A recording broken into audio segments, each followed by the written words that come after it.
The Acme Bar and Grill, where neighbors meet. A Fort Wayne tradition since 1941. We feature nightly dinner specials along with our iconic pizza, wings, and pork tenderloins, and barbecue in our family-friendly atmosphere with a retro flair. Additionally, we offer a full bar with 26 beers on tap from various Midwest breweries. We also have an area perfect for private events such as meetings, reunions, and banquets that holds up to 50 people. The Acme Bar and Grill, located in the heart of East State Village, where neighbors... For every victory, for every highlight, for every team in the Summit Athletic Conference, we've got you covered. Like, follow, and subscribe for all the latest. Parkview Sports Medicine's integrated sports medicine team is built to serve the needs of all athletes in all sports. Our team's only goal is to improve athletes in every facet. PSM offers performance training to help athletes get better on the field, dedicated athletic rehabilitation and physical therapy to help them get better off of it, certified athletic trainers in our PSM schools providing daily support to our athletes, and a specialized orthopedic walk-in clinic when injury strikes. Call 260-266-4007 to speak to our care navigators or visit parkviewsportsmedicine.com to learn more about what we can do to improve athletes at all levels. Joint pain, sprains, strains, or a possible broken bone? Make the Parkview Ortho Express walk-in clinic your first stop when you have an orthopedic or sports injury. Parkview Ortho Express, located at the Sport One Parkview Fieldhouse, gives you access to quick care and orthopedic physicians when you need it most. Get x-rays, treatment, and referrals to Parkview Care, all in the convenience of a walk-in clinic. Parkview Ortho Express is open Monday through Thursday, 7 a.m. to 7 p.m., Friday, 7 a.m. to 5 p.m., and Saturday, 8 a.m. to 12 p.m. Call 260-266-4007 for more information. Brooks steals it, tips it away to himself. He'll go to the hoop and slam it down. They attack, they get a great shot. Here he comes. And Lucas Craw. Shot hits the post. And the centering feed to Luke Gibson. Shot scores. The rush comes. Oh, almost picked off by Ethan Hoover. And the takedown.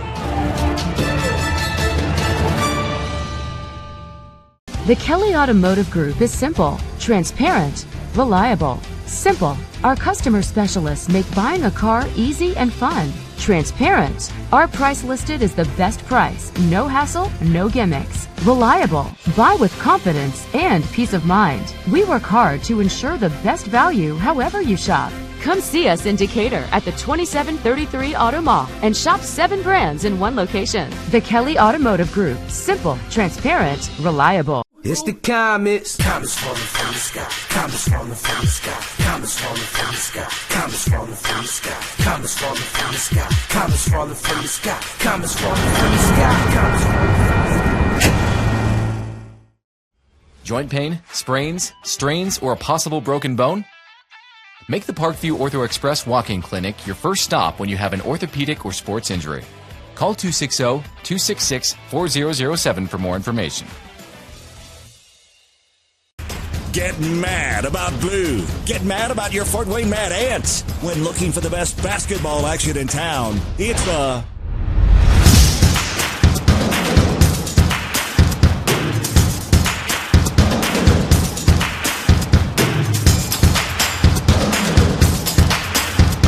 Go to FortWayneMadAnts.com for the complete game schedule. See your Fort Wayne Mad Ant in action. Get mad about blue. Developing athletes to be foundationally strong. Healthy and consistent training. Expert staff.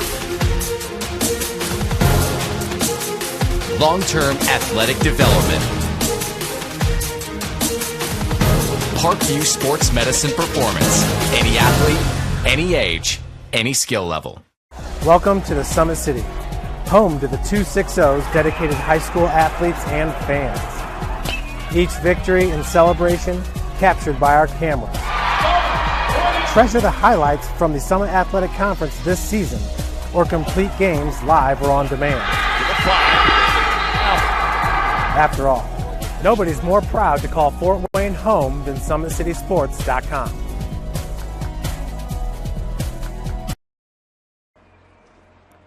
Welcome to Spacemen Hockey on the Spacemen Broadcast Network. Tonight, the Fort Wayne Spacemen will take on the Metro Jets Development Program out of Fraser, Michigan. Good evening, everybody. Along with Brandon Porter, Kent Horman here on the Spacemen Broadcast Network. And Brandon, let's just say over the last 7 games on the road for the Spacemen, it has been a bit of an adventure. They got schooled a little bit in the Detroit Showcase when they lost 4 games. They bounced back rather neatly last week when they won 3 games in Decatur, Illinois. However, that last game a little bit tarnished because they won 10-5. And after a post-game incident, the team was informed that the 10-5 victory was negated, and they had to forfeit that game. There were a number of suspensions as the result of a post-game fracas. We don't know a lot of the details, so we won't get in too deeply into it, but the long and the short of it is what was a Spaceman victory that would have evened their record at 6-6 ended up being a 1-0 forfeit, so their record is 5-7. The Metro team comes in with a record of 5-9, but as a result, 4 players are suspended for tonight's games. Toms Behrens, Eric Stratton, Alvon Berard, and a newcomer, Zachary Steele. Also, Kaylee Schrock and assistant Josh Moles received 2 and 5 game suspensions, respectively. They will stagger those as far as how they will serve those suspensions. So Kaylee Schrock will be behind the Fort Wayne bench tonight, but they have to put that behind them, and then they have to concentrate on this game tonight against this Metro developmental hockey program. They want to win this one because after tonight, they go on the road for 11 games and do not return to Fort Wayne until December 7th. Yeah, that's going to be a true test is what really will be the mettle of the Fort Wayne Spacemen is not having that home atmosphere, always being on the road, always pretty much having the crowd against you. And as you said, with the suspensions now, they got to look for other players to step up. Tom's Barron's out. That's some good goal production. Alvin Berard, there's another high scoring. That's a lot of assists coming from him. And Eric Stratton, he's a good two-way forward. He can get down the ice pretty fast to help with playing. He does it in the high school leagues, and he does a very good job getting back on defense to help. And they do have 4 new players now. One of them, we talked about Zachary Steele. He did receive one of those suspensions, so he will not play tonight. But they have 3 other newcomers, Austin Buck, Caden Schwetz, and Justin Daner. So we'll see how they fit into the lineup. We're hearing very, very good things about Austin Buck, a very, very talented defenseman. Again, for those of you who are just trying to get their arms around what the United States Premier Hockey League is, it was founded back in 2012. In the Premier level, players aged 17 to 21 compete in a number of divisions. This is the inaugural year for the Spacemen. They're in the Midwest East Division, along with the Chicago Cougars, who are just tearing that division up right now. The Decatur Blaze from Illinois, the Detroit Fighting Irish, these Metro Jets who are in town tonight from Fraser, Michigan, the Midwest Blackbirds from Dyer, Indiana, and the Motor City Hockey Club from Troy, Michigan. Another highlight is Jared Fisher, the talented center for the Spacemen, currently leads the league with 36 points on 17 goals and 19 assists.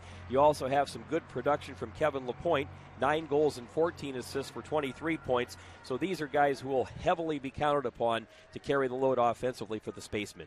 Yeah, that's very typical, though, for a forward for Jared Fisher to have a high goal production and a high assist. But from my point of view, with Kevin LaPointe being a defenseman, having that high assist total, so he really has a good job with moving the puck into high-scoring opportunities. One of the things I think is a little disappointing, and you saw this when we were getting ready to go on the air, there was some Fort Wayne flavor on the Metro Jets Development Program roster. Dylan Tegmeyer, he was supposed to be in that lineup, but he was up here wandering around because apparently he has a broken hand, so he will not play tonight. But some Fort Wayne flavor on the Metro team. There also is a young man, Mitchell Hoon, who is out of Evansville, Indiana, but primarily most of the rest of the roster, as you would expect from the Metro Jets, is from the state of Michigan. So, again, Fort Wayne is looking forward to getting things underway here, coming off that huge, huge road trip. They would like to pick up a big win here at home, get themselves back into the win column. It's disappointing that they had that last win in Decatur, which would have been a 3-game sweep. But one of the things I've noticed in the games we've done so far, Brandon, and they're going to have to really tether this in, is the discipline. These games are full of penalties, they're full of stick work, they're full of misconducts, and that's something not only on the Spacemen, but just in the games I've seen league-wide, they have to clean that stuff up. You can't have full ice melees that result in suspensions of players and suspensions of coaches. Yeah, going back to the last time the Spacemen were here with the Chicago Cougars coming to town, I believe that very first Chicago game that Saturday night resulted in about 39 penalties, if I remember right. And then, of course, the Sunday night where we had Leskowski, I believe it was, going down with that injury. Yes. Although we did hear that he is doing okay, so good news for the Chicago Cougars and the Leskowski family. So good news on that. But as you said, that's got to be something that you got to take under wrap, especially with after the injury, they were still going after each other, still trying to hit him like a freight train. And one would think that we just had a guy go down with Perry going down with a knee injury, but he's back now, it seems. And with Leskowski being taken to the hospital, one would think that they would let up a little bit, but they were out there trying to pretty much take the other guy's head off. Well, and to me, one of the things with the way hockey has progressed over the years, and I don't care what level, because I think this is a good, sophisticated level of hockey, the United States Premier Hockey League, these kids can fly. Across the board, hockey is becoming a sport of bigger, faster, stronger players. And one of the things I've noticed, the higher level you go, whether it's Division I college, professional hockey, the ECHL, where the Comets play, all the way up to the NHL, the pace of play and everything is just so fast and so precise. But one of the things these players have to do, and to me it starts here, frankly, in the youth programs, but at the high school level, here at the junior level, the players have to take care of each other. You cannot hit a guy who's in a precarious position where he could hit the ice awkwardly and suffer an injury, or he could go into the boards and suffer a serious injury. The players are responsible for taking care of each other. So that's one of the things we'll keep a mindful eye on here tonight and see, because that's one of the things, the guys on the ice are the ones who have to take care of business, and they have to worry about player safety, starting with themselves and their teammates and their opponents. Yeah, back when I played high school hockey here in Fort Wayne, I played for the Carroll Chargers high school varsity team. Our most hated rival was the Leo Lions. They were our most fierce rival. We hated them on the ice, but we never, ever put them in a position where we would hurt them because of that on-ice brotherhood that, yes, these guys are our rivals, but we're not going to sit there and injure them so hard that they're done playing for the rest of their lives. Well, the officials are on the ice, and the ice has been completely resurfaced. The horn has sounded, so momentarily, we will have the players take to the ice. They'll have a little bit of time just to get a final skate to warm themselves up, and then we will drop the puck for tonight's USPHL hockey game between the Metro Jets Development Program and the Fort Wayne Spacemen. We'll take a break and be back for the opening face-off. You are watching Spacemen Hockey on the Spacemen Broadcast Network. The Acme Bar and Grill, where neighbors meet. A Fort Wayne tradition since 1941. We feature nightly dinner specials along with our iconic pizza, wings, and pork tenderloins, and barbecue in our family-friendly atmosphere with a retro flair. Additionally, we offer a full bar with 26 beers on tap from various Midwest breweries. We also have an area perfect for private events such as meetings, reunions, and banquets that holds up to 50 people. The Acme Bar and Grill, located in the heart of East State Village, where neighbors... For every victory, for every highlight, for every team in the Summit Athletic Conference, we've got you covered. Like, follow, and subscribe for all the latest. It's the Comets. Comets falling from the sky. Comets falling from the sky. Comets falling from the sky. Comets falling from the sky. Comets falling from the sky. Comets falling from the sky. Comets falling from the sky. Comets falling from the sky. Developing athletes to be foundationally strong.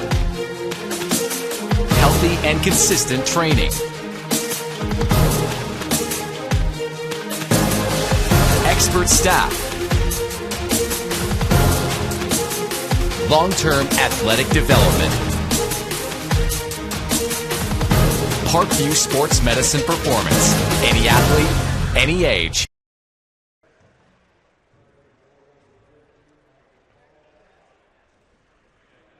Yep, 32.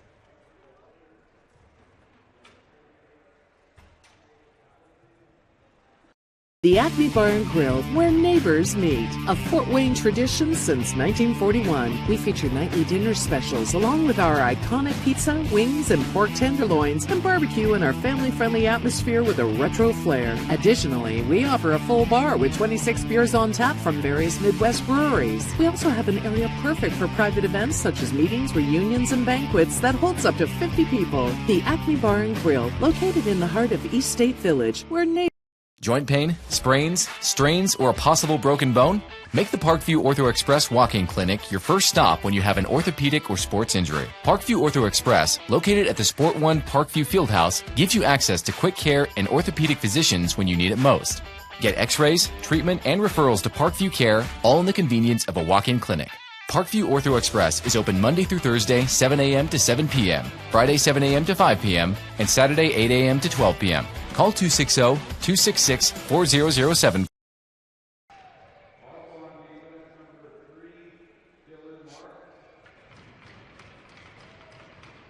Sports Medicine's integrated sports medicine team is built to serve the needs of all athletes in all sports. Our team's only goal is to improve athletes in every facet. PSM offers performance training to help athletes get better on the field, dedicated athletic rehabilitation and physical therapy to help them get better off of it, certified athletic trainers in our PSM schools providing daily support to our athletes, and a specialized orthopedic walk-in clinic when injury strikes. Call 260-266-4007 to speak to our care navigators or visit ParkviewSportsMedicine.com to learn more about what we can do to improve athletes at all levels. Welcome to the Summit City, home to the 260's dedicated high school athletes and fans. Each victory and celebration captured by our cameras. Treasure the highlights from the Summit Athletic Conference this season, or complete games live or on demand. After all, nobody's more proud to call Fort Wayne home than SummitCitySports.com.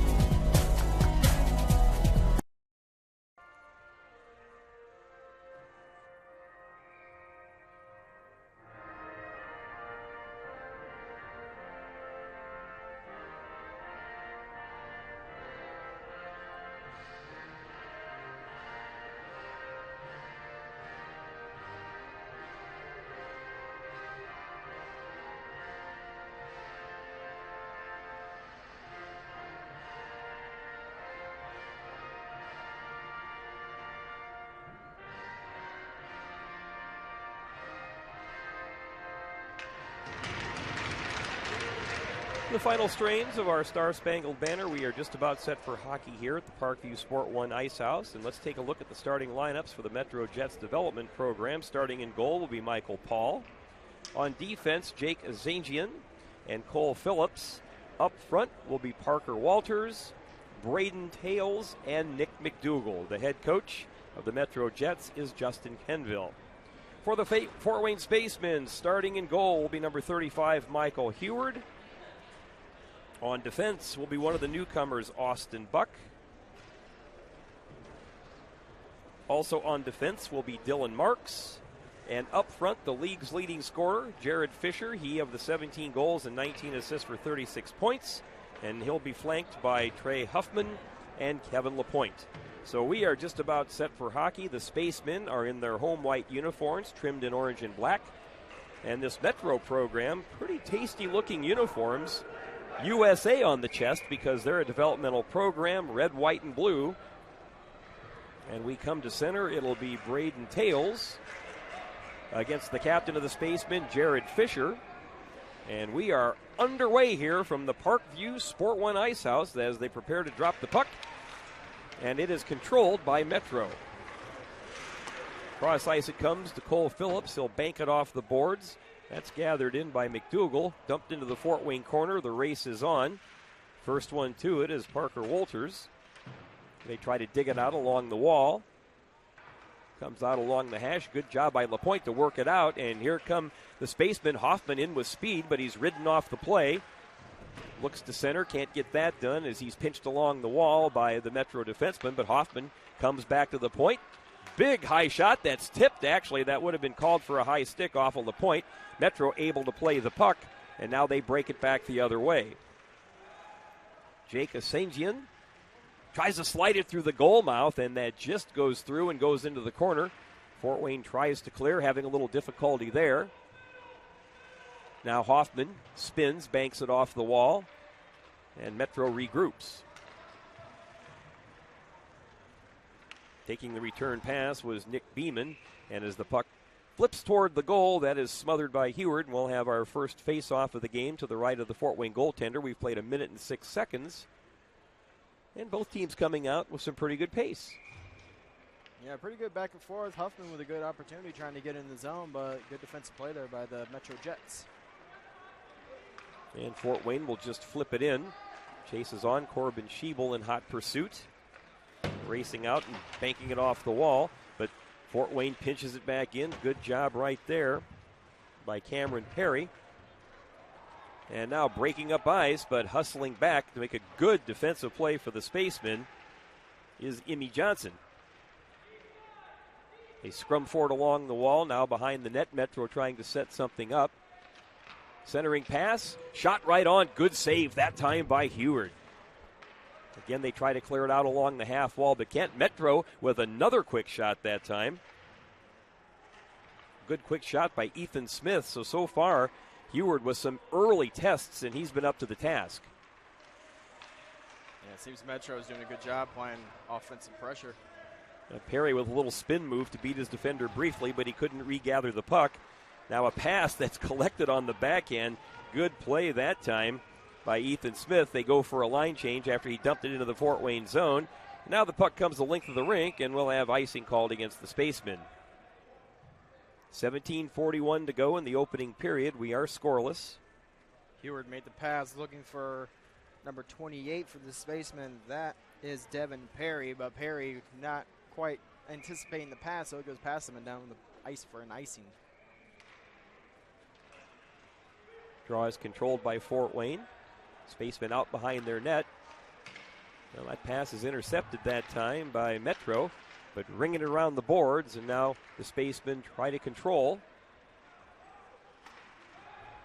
Devin Perry trying to get a stick on it, rides his Metro opponent off the play. Now it comes back to the stick of Perry. That pass a little bit behind, and the race for the biscuit into the zone. Won by McNeil. He comes out with the puck, takes a look, banks it back to the point. Cross ice pass. Huffman pokes it into the corner. Now racing after it is Kim. It's just banked off the boards, and racing back to try to make the play is McNeil, but controlled by Metro. Garrett Benoit comes in the off wing, right down the slot, but it could not be controlled. It's just kind of served behind the net. Fort Wayne now trying to get control in its own zone. Mitchell Hoon giving chase for Metro, but Fort Wayne comes back the other way. Here come the Spacemen on the break. Racing in behind the net is Perry. Kim playing the puck, but he's ridden off the play that time. Cole Phillips making sure his man made no further progress. Now it comes in behind the Fort Wayne net. Penalty. And there will be our first penalty of the game. And it looks like it'll be holding coming at the 3:46 mark. Looks like Huffman.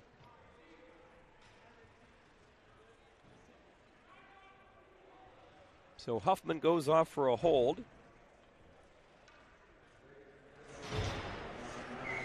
And I believe that was Trey Huffman. So on the power play goes Metro. Comes back to the point. Fort Wayne trying to dig it out.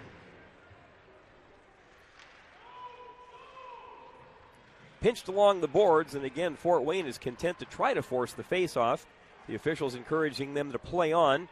Comes back to the point. One-timer right on, and it's steered out of there.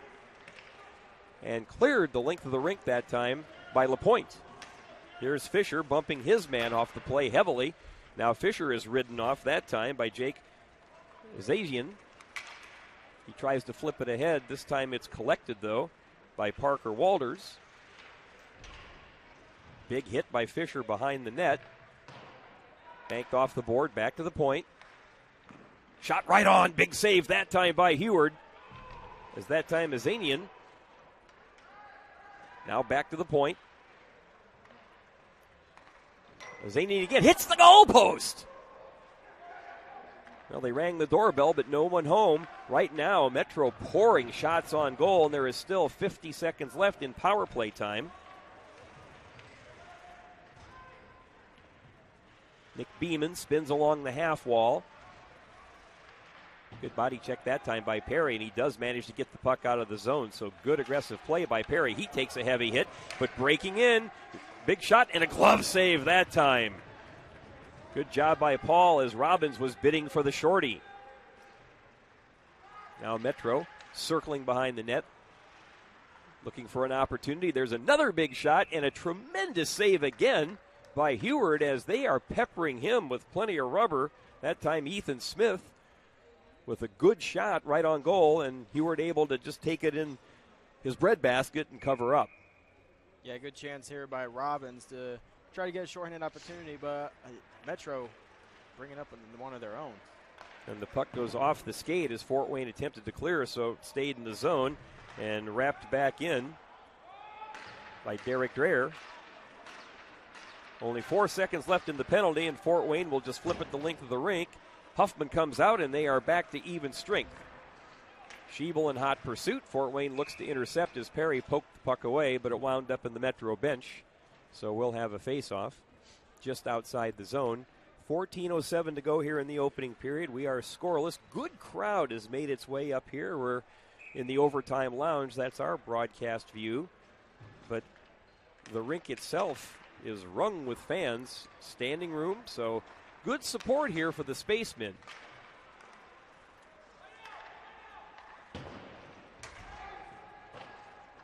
And that'll be icing on Fort Wayne. By the way, our starting lineup tonight was brought to you by Three Rivers Federal Credit Union. Spacemen would like to thank the ticket sponsors, Cap and Cork. And by the way, if Devin Perry or Cameron Perry score any goal or have an assist, that is sponsored by Hudamaki Packaging and Labeling Company. So we thank everybody for their sponsorships and support of the Spacemen. Shot from the point, again, steered aside by Heward. Time that was a quickie by Cole Phillips. Again, boy, I'll tell you, this Metro team is pouring the pressure on in the Fort Wayne zone so far, and Heward has been up to the task at every opportunity. Yeah, Metro doing a very good job making sure that they get every loose puck that they can. That Fort Wayne has no chance to get out of the zone. Fisher wins the draw for Fort Wayne and controls. Flips it to Huffman. Huffman tries to spin by his defender. Now he's pushed off the play. Johnson in his own zone comes cross ice. That's just flipped off the boards, and Huffman looking for the breakout, trying to get it ahead to Fisher. Fisher with some speed, quick shot, and that goes off the defender and flips over the net. LaPointe, though, comes back.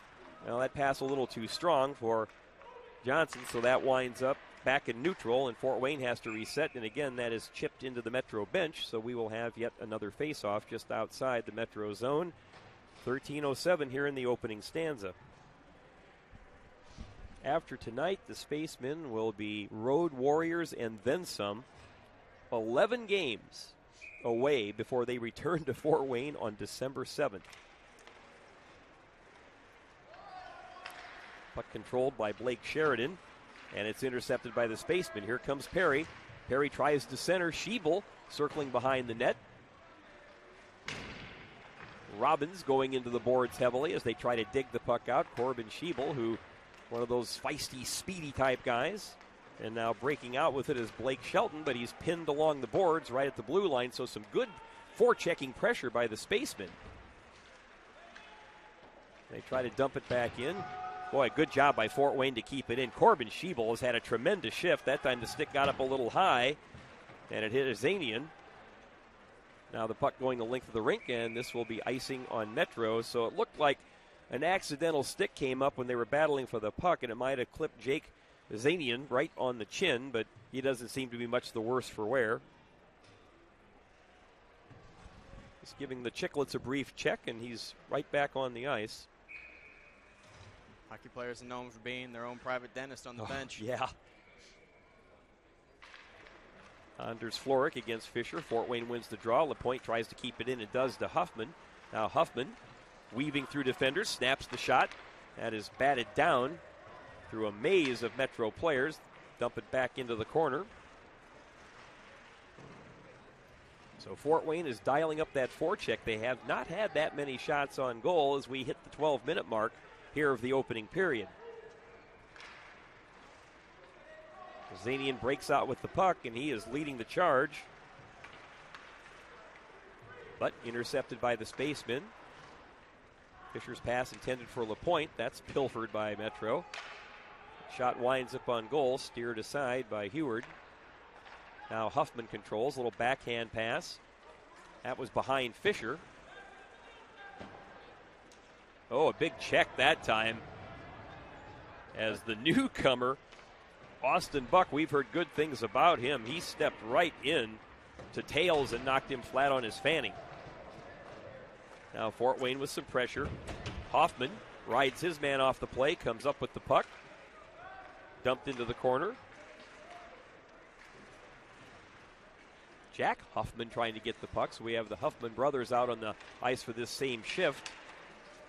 Great Fort Wayne pressure. Now the players fall on top of each other along the board. Somewhere underneath there's the puck, and they come out digging. Kim is in there. Perry hands out a check, and that puck will just be shot the length of the rink, and Metro now wants a chance to regroup with the icing. Yeah, Metro kind of flat-footed on that little shift as the Fort Wayne Spacemen actually able to apply some pretty good pressure, but you got to give Metro pretty good credit now. They're running a very high-pressure defensive strategy. So best way to beat that would be short passes that are on the target and not trying to play a long-distance Hail Mary game. Nick McDougall wins the draw from Perry. It's Cameron Perry who's number 11, but Fort Wayne is really, really attacking in the offensive zone. Schiebel has just been a spark out there for the shifts he has had. Now he takes a hit, but he regroups and goes right back after it. Puck goes into the corner. Robbins giving chase. So right now, Fort Wayne has done a great job of pinching Metro in its own zone. Robbins finishes his check, steps into his man. Fort Wayne snaps it right back in to the Metro zone. As we approach the halfway mark of period one, centering pass was attempted, but that was intercepted by Metro. And starting back the other way was Beeman. Now Fort Wayne controls in its own zone. Flipped off the boards. And now it's Metro with the reset. Pass again was intercepted, so Fort Wayne is getting sticks on a lot of passes.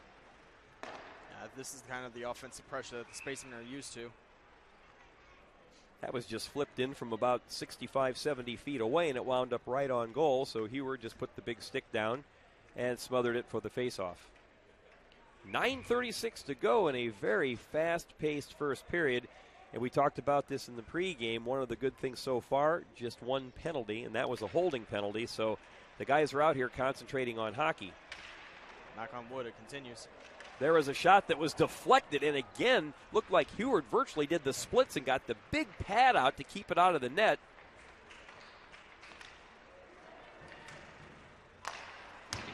It's just ripped off the boards that time by John Taylor. So now Fort Wayne will reset in its own zone, and here comes the breakout. LaPointe tries to get it ahead to Hoffman, but can't.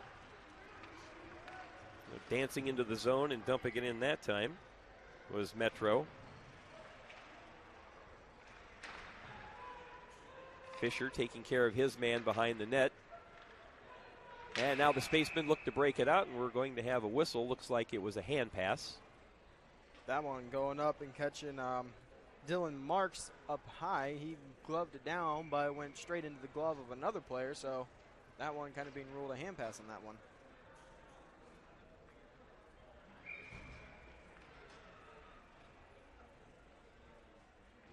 So Fisher against Logan Davis.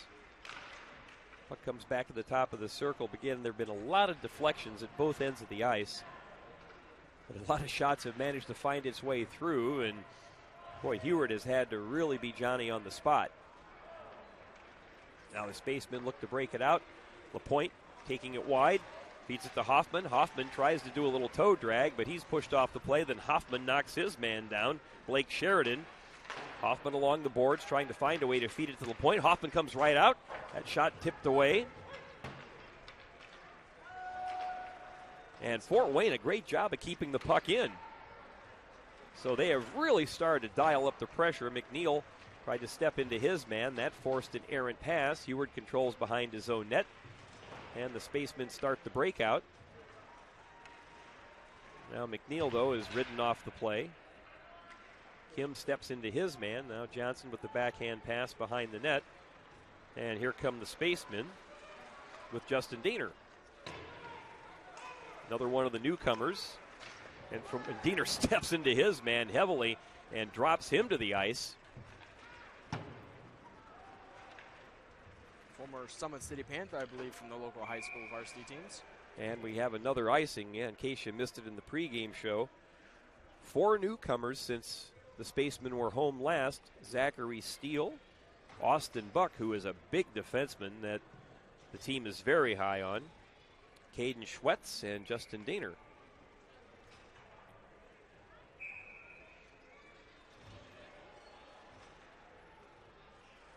Anders Floric against Perry. Perry cleanly wins the draw.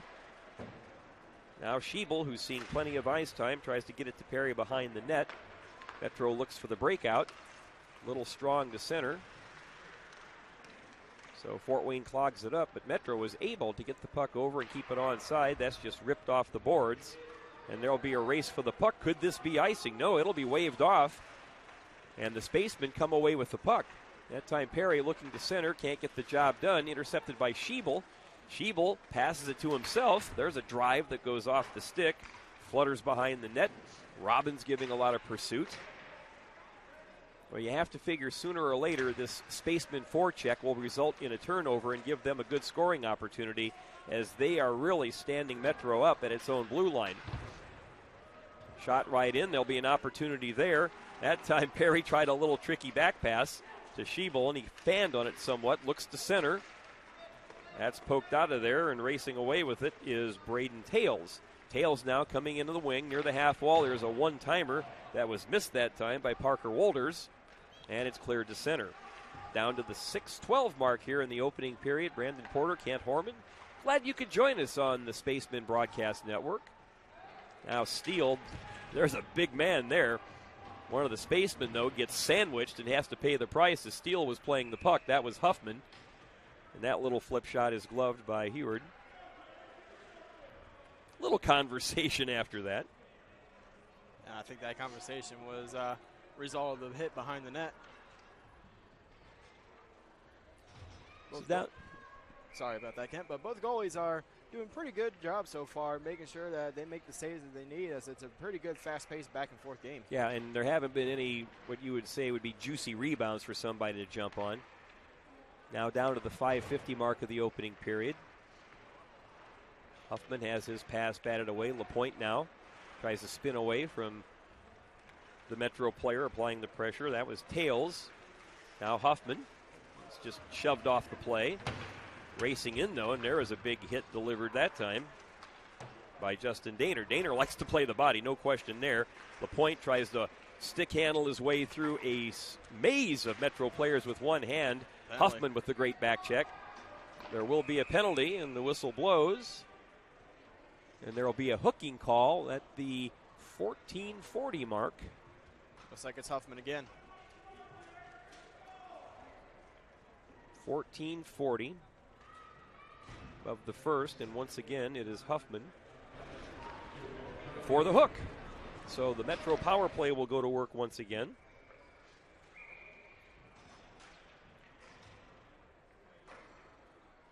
Fort Wayne was able to keep Metro off the board the first time as Fisher won the draw, and now the puck will be shot the length of the rink. Paul just puts the big stick out and leaves it. Cole Phillips with the pass, head-manning it up to Ethan Smith. Boy, shot right on, and again, Heward with the big save. So Michael Heward's been the star of this first period with some good saves. Now Metro methodically trying to set things up, comes out to the point.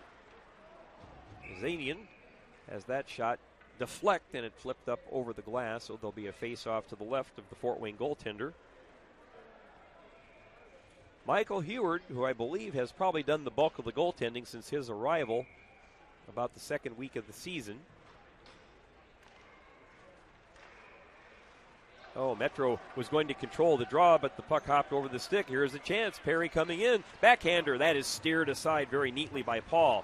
Perry, though, stays with it. He's bumped into that time by Cole Phillips. Now back to the point. Daner with a little knuckleball that Paul had to be ready for.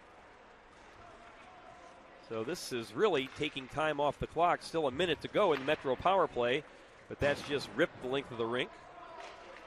And once again, Metro has to reset. And even on the penalty kill, very aggressive forechecking that time by the Spacemen. Metro player down in the corner. Yep, we see the Metro trainer coming out. I believe that might have been Robbins who took him off the play, and don't know if it was a result of the hit or if perhaps he lost an edge and went into the boards, but they are tending to him right now. 4 minutes, 11 seconds to go here in the opening period. Still 51 seconds left on the Metro power play. And we talk about this being the last Fort Wayne home game. For quite a while, they go on the road for 11. Next weekend, Saturday and Sunday, they'll be, actually it's this weekend, so they have this home game tonight, and then they spend Saturday and Sunday in Columbus. Well, the good news is the injured player is up. That's John Taylor, so he'll go to the bench and maybe get some repairs, and we'll see if he returns. So this weekend, they'll spend in Columbus. Then on Saturday, November 2nd, they will visit Metro, and then November 9th and 10th, they make a road trip to take on the Fighting Irish of Michigan. Oh, Schiebel could not quite get control, but again, it's just chipped right back into the Metro corner. And this has been a tremendous forecheck by the Spacemen on this penalty kill as the clock winds down to 34 seconds left in the Metro power play. Now Metro looks to break it out, but Fort Wayne again will find a way to clear the zone. Probably one more solid rush, potentially left for Metro. But Fort Wayne controls and will just eat up that clock that now has 10 seconds left on the power play. And finding a seam and clearing at the length of the ice, and that should do it. So a good job by the Spacemen to again thwart another Metro power play. Now we're down to 3:16 to go in the first. That is intercepted by the Spacemen, flipped ahead, and McNeil will take a look. He evades the check, comes away with the puck, looks to feed it to Schiebel, and there's going to be a penalty, and let's see what happens here. Looks like it's going to be on McNeil. Quite possibly. He's kind of expressing his confusion to the official. Well, you called it, Brandon. It will be McNeil. 2 minutes. For tripping. And that will come at the 17:01 mark. Well, what started out as a kind of penalty-free game has started to pick up a little bit on the penalty minutes. And the good news is it still hasn't been too bad. We're talking just under 3 minutes to go. And there have only been 3 minor penalties, all on Fort Wayne. And you can't win a lot of hockey games from the penalty box. So that's one of the things I know Kaylee Schrock has really been wanting to clean up. Fort Wayne again able to clear the zone.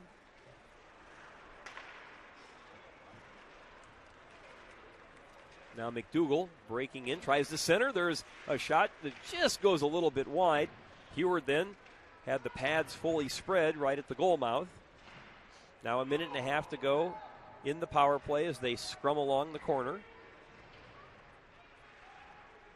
There will be another penalty. This will be high sticking, and this will come at the 17:41 mark. Looks like it might be on Metro this time, number 5. That will be Nick McDougall. So McDougall goes off 2 minutes for high sticking at the 17:41 mark, and that will wipe out the power play, so the teams will play 4 aside.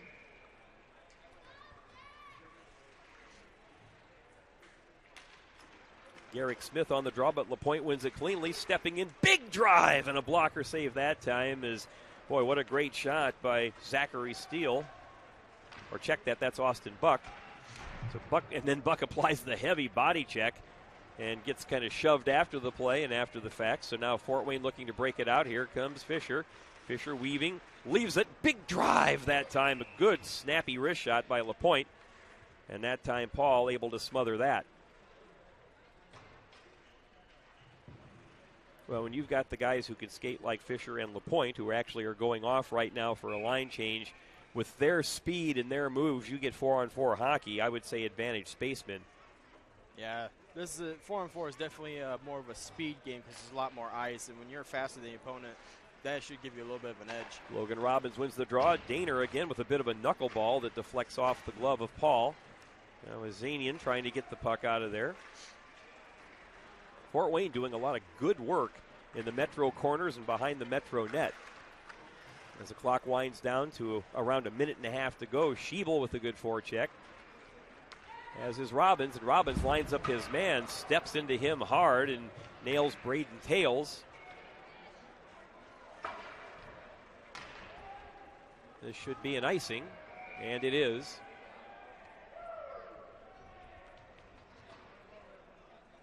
.116 to go here in the first period.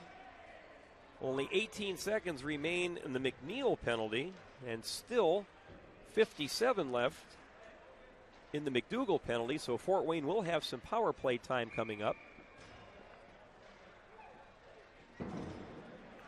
Tails against Fisher on the faceoff. Well, now LaPointe's going to step in and take the draw. And he wins it. It comes back to Fisher. Fisher comes cross ice. Big shot that time by Buck, and that just goes over the crossbar. Fisher has it again. Buck takes a look. Now comes up to LaPointe. Little joust with Azanian and Fisher in front of the net. And they're able to chip it out. We're under a minute to go here in the opening period, and there's 34 seconds of power play time for Fort Wayne. Now here comes Buck. Buck weaving through. Tries to snap it into the zone, but deflected by Metro. Now down to 44 seconds. Now it's Huffman dancing into the zone, but that's intercepted. And flipped the length of the rink by Nick Beeman. 30 seconds to go here in the opening period. We are still scoreless. Only 8 seconds left on the Fort Wayne power play. LaPointe, little backhand pass to Fisher, but he can't control. And Metro will shoot at the length of the rink, and that will end the Fort Wayne power play. And we are just about to the end of the first period, down to the final 15 seconds.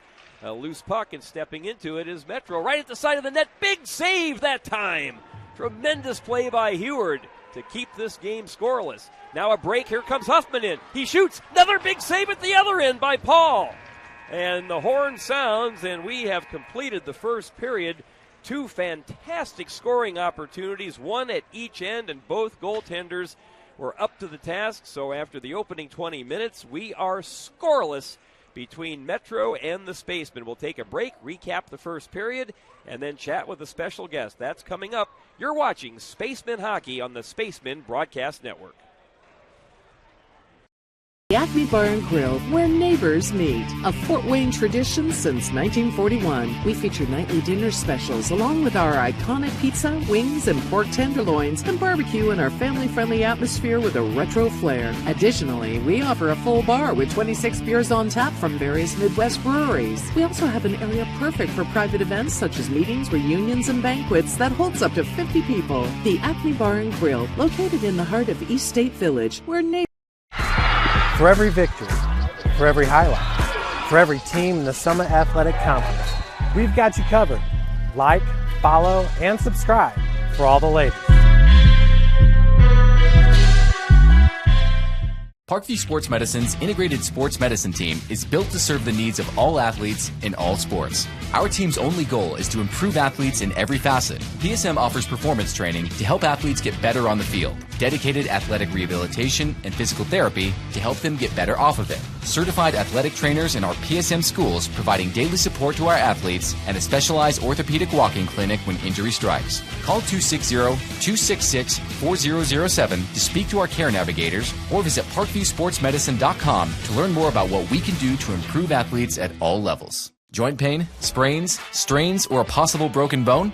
Make the Parkview Ortho Express walk-in clinic your first stop when you have an orthopedic or sports injury. Parkview Ortho Express, located at the Sport One Parkview Fieldhouse, gives you access to quick care and orthopedic physicians when you need it most. Get x-rays, treatment, and referrals to Parkview Care, all in the convenience of a walk-in clinic. Parkview Ortho Express is open Monday through Thursday, 7 a.m. to 7 p.m., Friday, 7 a.m. to 5 p.m., and Saturday, 8 a.m. to 12 p.m. Call 260-266-4007 for more information. Brooks steals it, tips it away to himself. He'll go to the hoop and slam it down. They attack, they get a great shot. Here he comes. And Lucas Crawl. Shot hits the post. And the centering feed to Luke Gibson. Shot scores. The rush comes. Oh, almost picked off by Ethan Hoover. And the takedown. The Kelly Automotive Group is simple, transparent, reliable. Simple. Our customer specialists make buying a car easy and fun. Transparent. Our price listed is the best price. No hassle, no gimmicks. Reliable. Buy with confidence and peace of mind. We work hard to ensure the best value however you shop. Come see us in Decatur at the 2733 Auto Mall and shop 7 brands in one location. The Kelly Automotive Group. Simple, transparent, reliable. It's the comets. Comets falling from the sky. Comets falling from the sky. Comets falling from the sky. Comets falling from the sky. Comets falling from the sky. Comets falling from the sky. Comets falling from the sky. Comets falling from the sky. Joint pain, sprains, strains, or a possible broken bone? Make the Parkview Ortho Express walk-in clinic your first stop when you have an orthopedic or sports injury. Call 260-266-4007 for more information. Get mad about blue. Get mad about your Fort Wayne Mad Ants. When looking for the best basketball action in town, it's the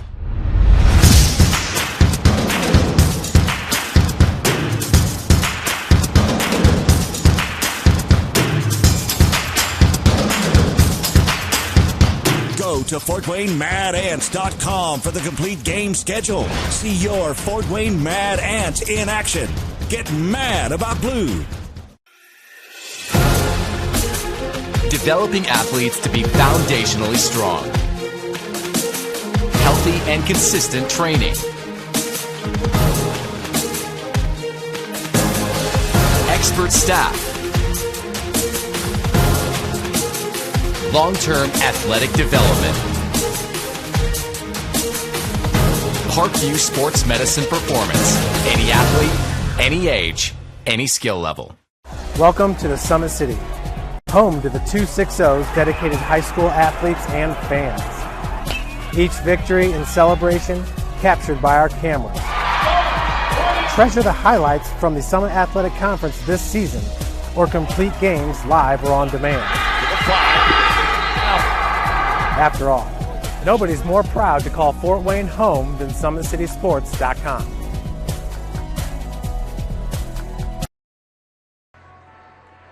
Welcome back to the Sport One Parkview Ice House. Brandon Porter, Kent Horman here. We are at the end of the first period, and this game is scoreless.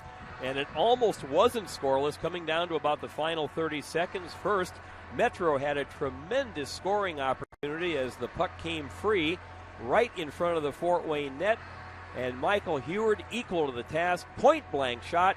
And then the Spacemen turn it back the other way. Huffman comes in on a breakaway and a tremendous save by Michael Paul to keep Fort Wayne off the board. So after the opening 20 minutes, we are scoreless. There were only 4 penalties called in the first period. Trey Huffman had a pair of them.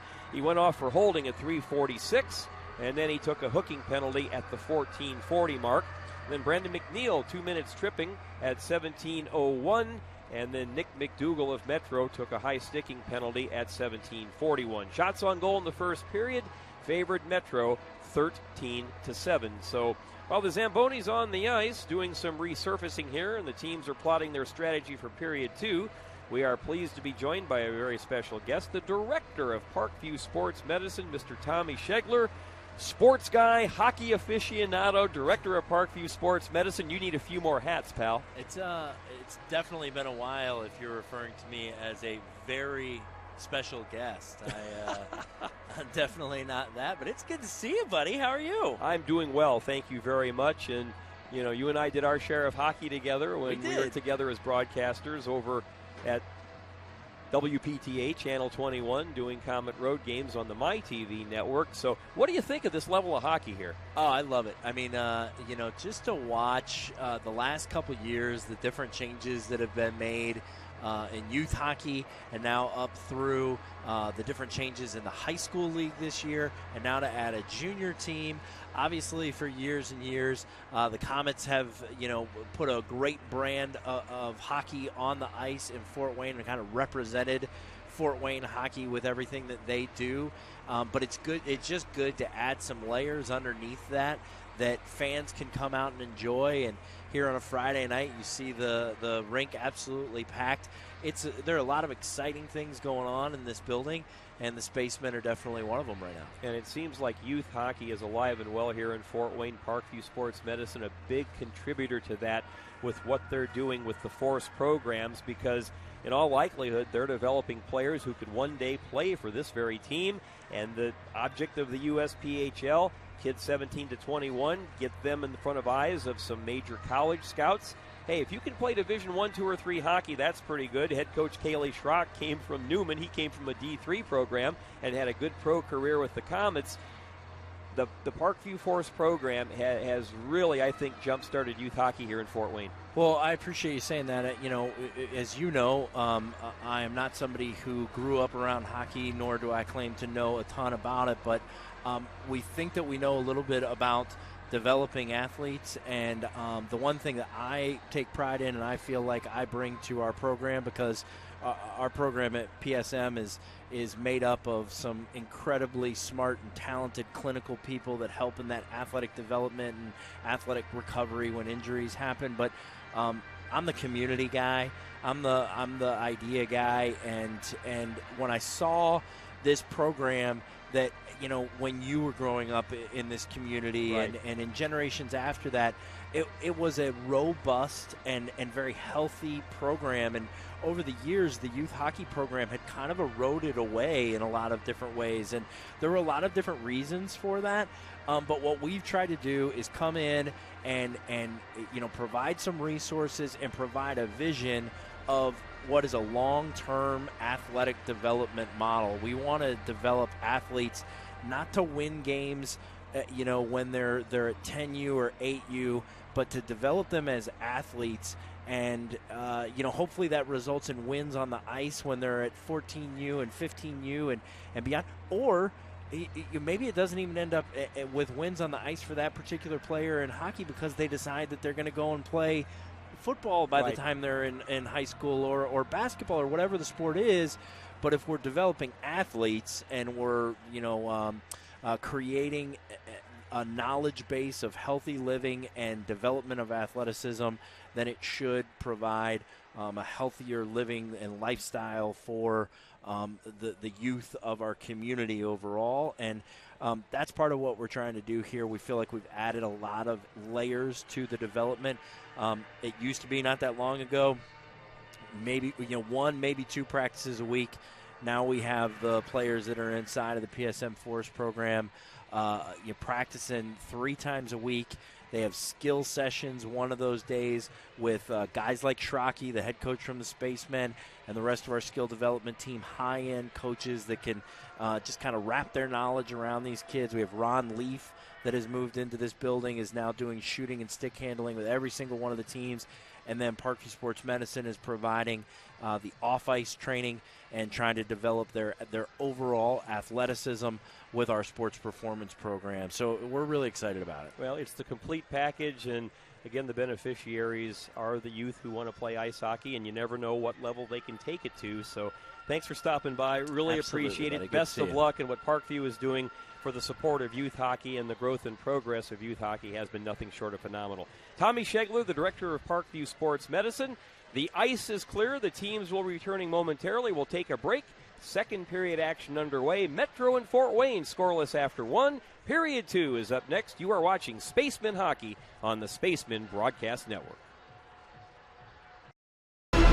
Thank you for supporting Summit City Sports. For the last several years, we've provided the Fort Wayne community and beyond with coverage of a variety of sports, thanks to our title sponsorship from Parkview Sports Medicine. Since we began in 2015, our annual budget has covered the cost of videographers and commentators to over 300 plus games each year. New equipment and maintenance of that equipment, along with increased broadcast rights fees from the IHSAA. This season, we're reaching out to friends, families, and local businesses for additional sponsorships and donations. You can help us grow and get coverage to your favorite team or sport. A Summit City Sports sponsorship or donation will help make that happen. We have the goal of bringing fans live stream games of every SAC game we cover.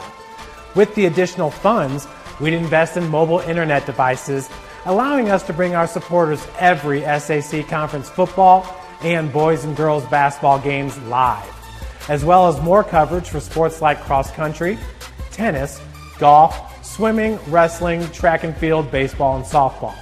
For more information on sponsorships or how to donate, visit SummitCitySports.com. Parkview Sports Medicine's integrated sports medicine team is built to serve the needs of all athletes in all sports. Our team's only goal is to improve athletes in every facet. PSM offers performance training to help athletes get better on the field, dedicated athletic rehabilitation and physical therapy to help them get better off of it, certified athletic trainers in our PSM schools providing daily support to our athletes, and a specialized orthopedic walking clinic when injury strikes. Call 260-266-4007 to speak to our care navigators or visit ParkviewSportsMedicine.com to learn more about what we can do.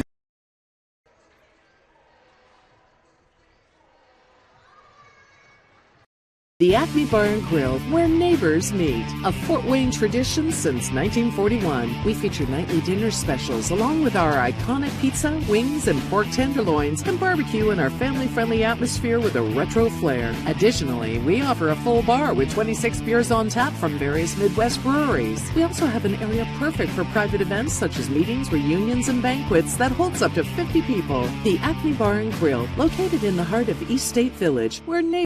Joint pain, sprains, strains, or a possible broken bone? Make the Parkview Ortho Express Walk-In Clinic your first stop when you have an orthopedic or sports injury. Parkview Ortho Express, located at the Sport One Parkview Fieldhouse, gives you access to quick care and orthopedic physicians when you need it most. Get x-rays, treatment, and referrals to Parkview Care, all in the convenience of a walk-in clinic. Parkview Ortho Express is open Monday through Thursday, 7 a.m. to 7 p.m., Friday, 7 a.m. to 5 p.m., and Saturday, 8 a.m. to 12 p.m. Call 260-266-4007.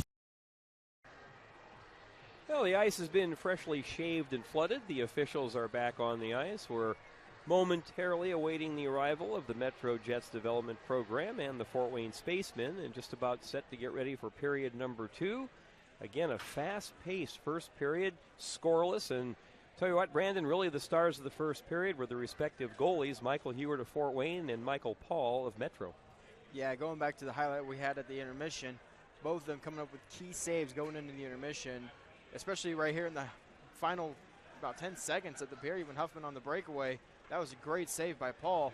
So, as you said, it's scoreless, and that's kind of an anomaly here. I don't think we've ever had a period where there was no scoring here in Fort Wayne in the home games of the Spacemen. Well, the one thing that I have learned in the limited home games we have had here, and you take a look at some of the scores from the road games, this is an offensive-minded league. Usually pucks aplenty are filling nets, and so to have the goaltenders have shutouts going into period 2, that says an awful lot about how well they played in the first period. Michael Paul, the goaltender for Metro, Out of St. Clair Shores, Michigan. Boy, that's a hockey hotbed. I remember in my junior days, we got walloped in the junior nationals by St. Clair Shores one year.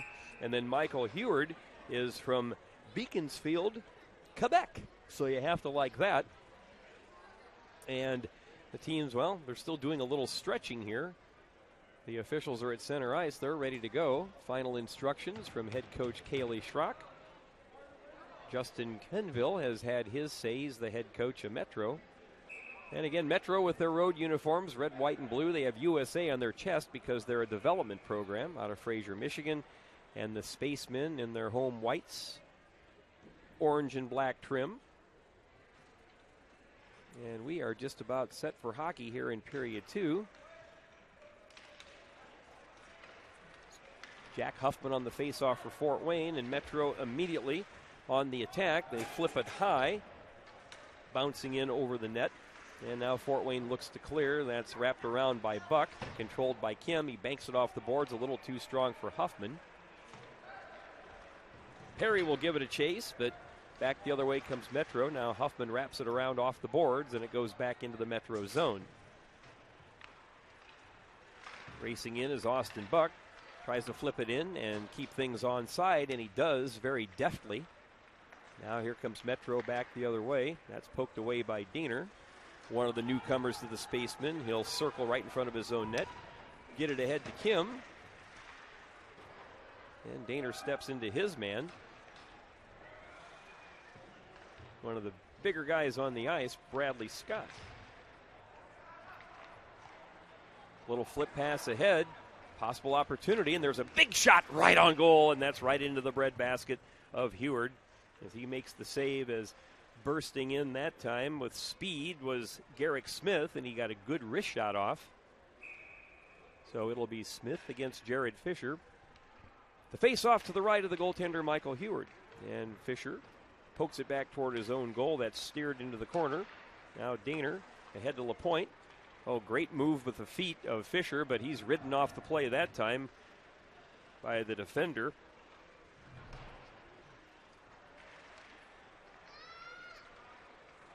Now at neutral, LaPointe, hounded by 2 Metro players.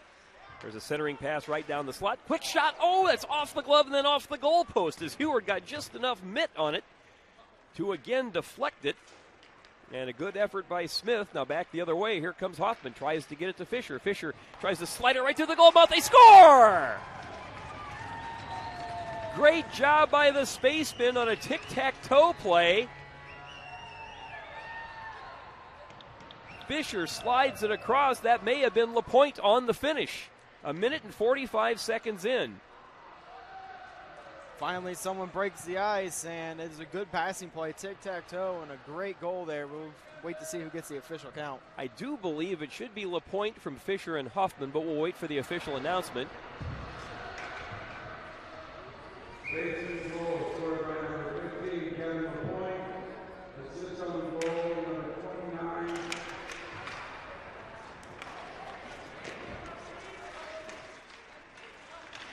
They do give LaPointe the goal. They haven't offered up the assist just yet, but I think it was Fisher and Huffman. I think that's where we heard the 29 from. They might have accidentally wrote them together. So yeah, Fisher with the assist as well as Huffman on that one. LaPointe with the goal. Another quick shot, and that is blockered away by Paul. There's a deflection, right in front, but they can't finish. And now Metro comes back the other way. But the Fort Wayne defense will collapse there. Michael Hoon does not have triskaidekaphobia, which is the fear of the number 13. And Hoon digs in the corner for the puck for Metro. Now Fort Wayne will try to bring it out, and it'll be Corbin Schiebel, who had a strong first period. Good block on the defense, dropping to a knee. But along the boards, it'll be Austin Buck. And now they battle for it at neutral, where it's collected by Dylan Marks. Now it comes ahead. Austin Buck just tries to slide it on goal, and that'll be covered up by the goaltender Michael Paul.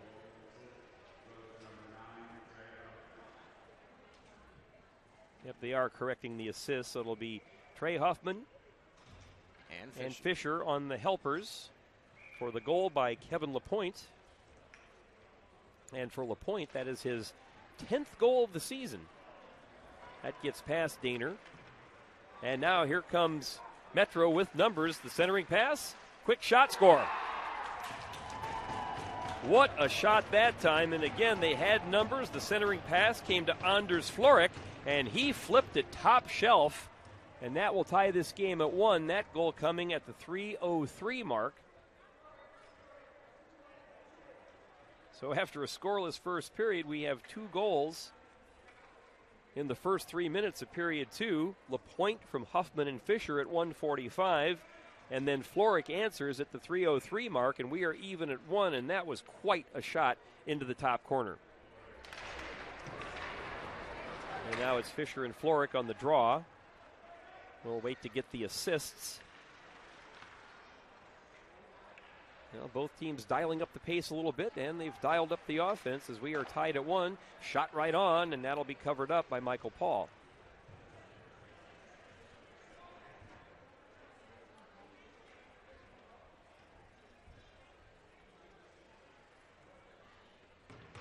Face off to the right of the Metro goaltender, Michael Paul. It'll be Jared Fisher, the U.S. Premier League's leading scorer. In fact, that would be his 37th point of the season, 17 goals and now 20 assists.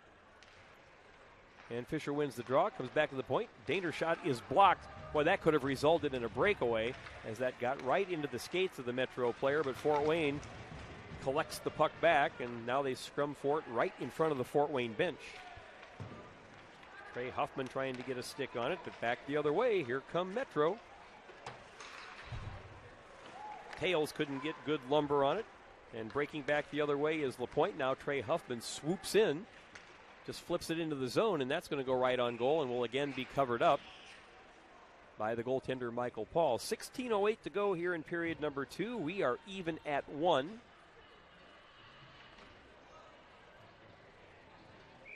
So we finally break the ice here in Fort Wayne with a goal from LaPointe, but then Metro comes right back, and we're tied up right back again. And that goal coming just 1 minute and 18 seconds after the LaPointe goal.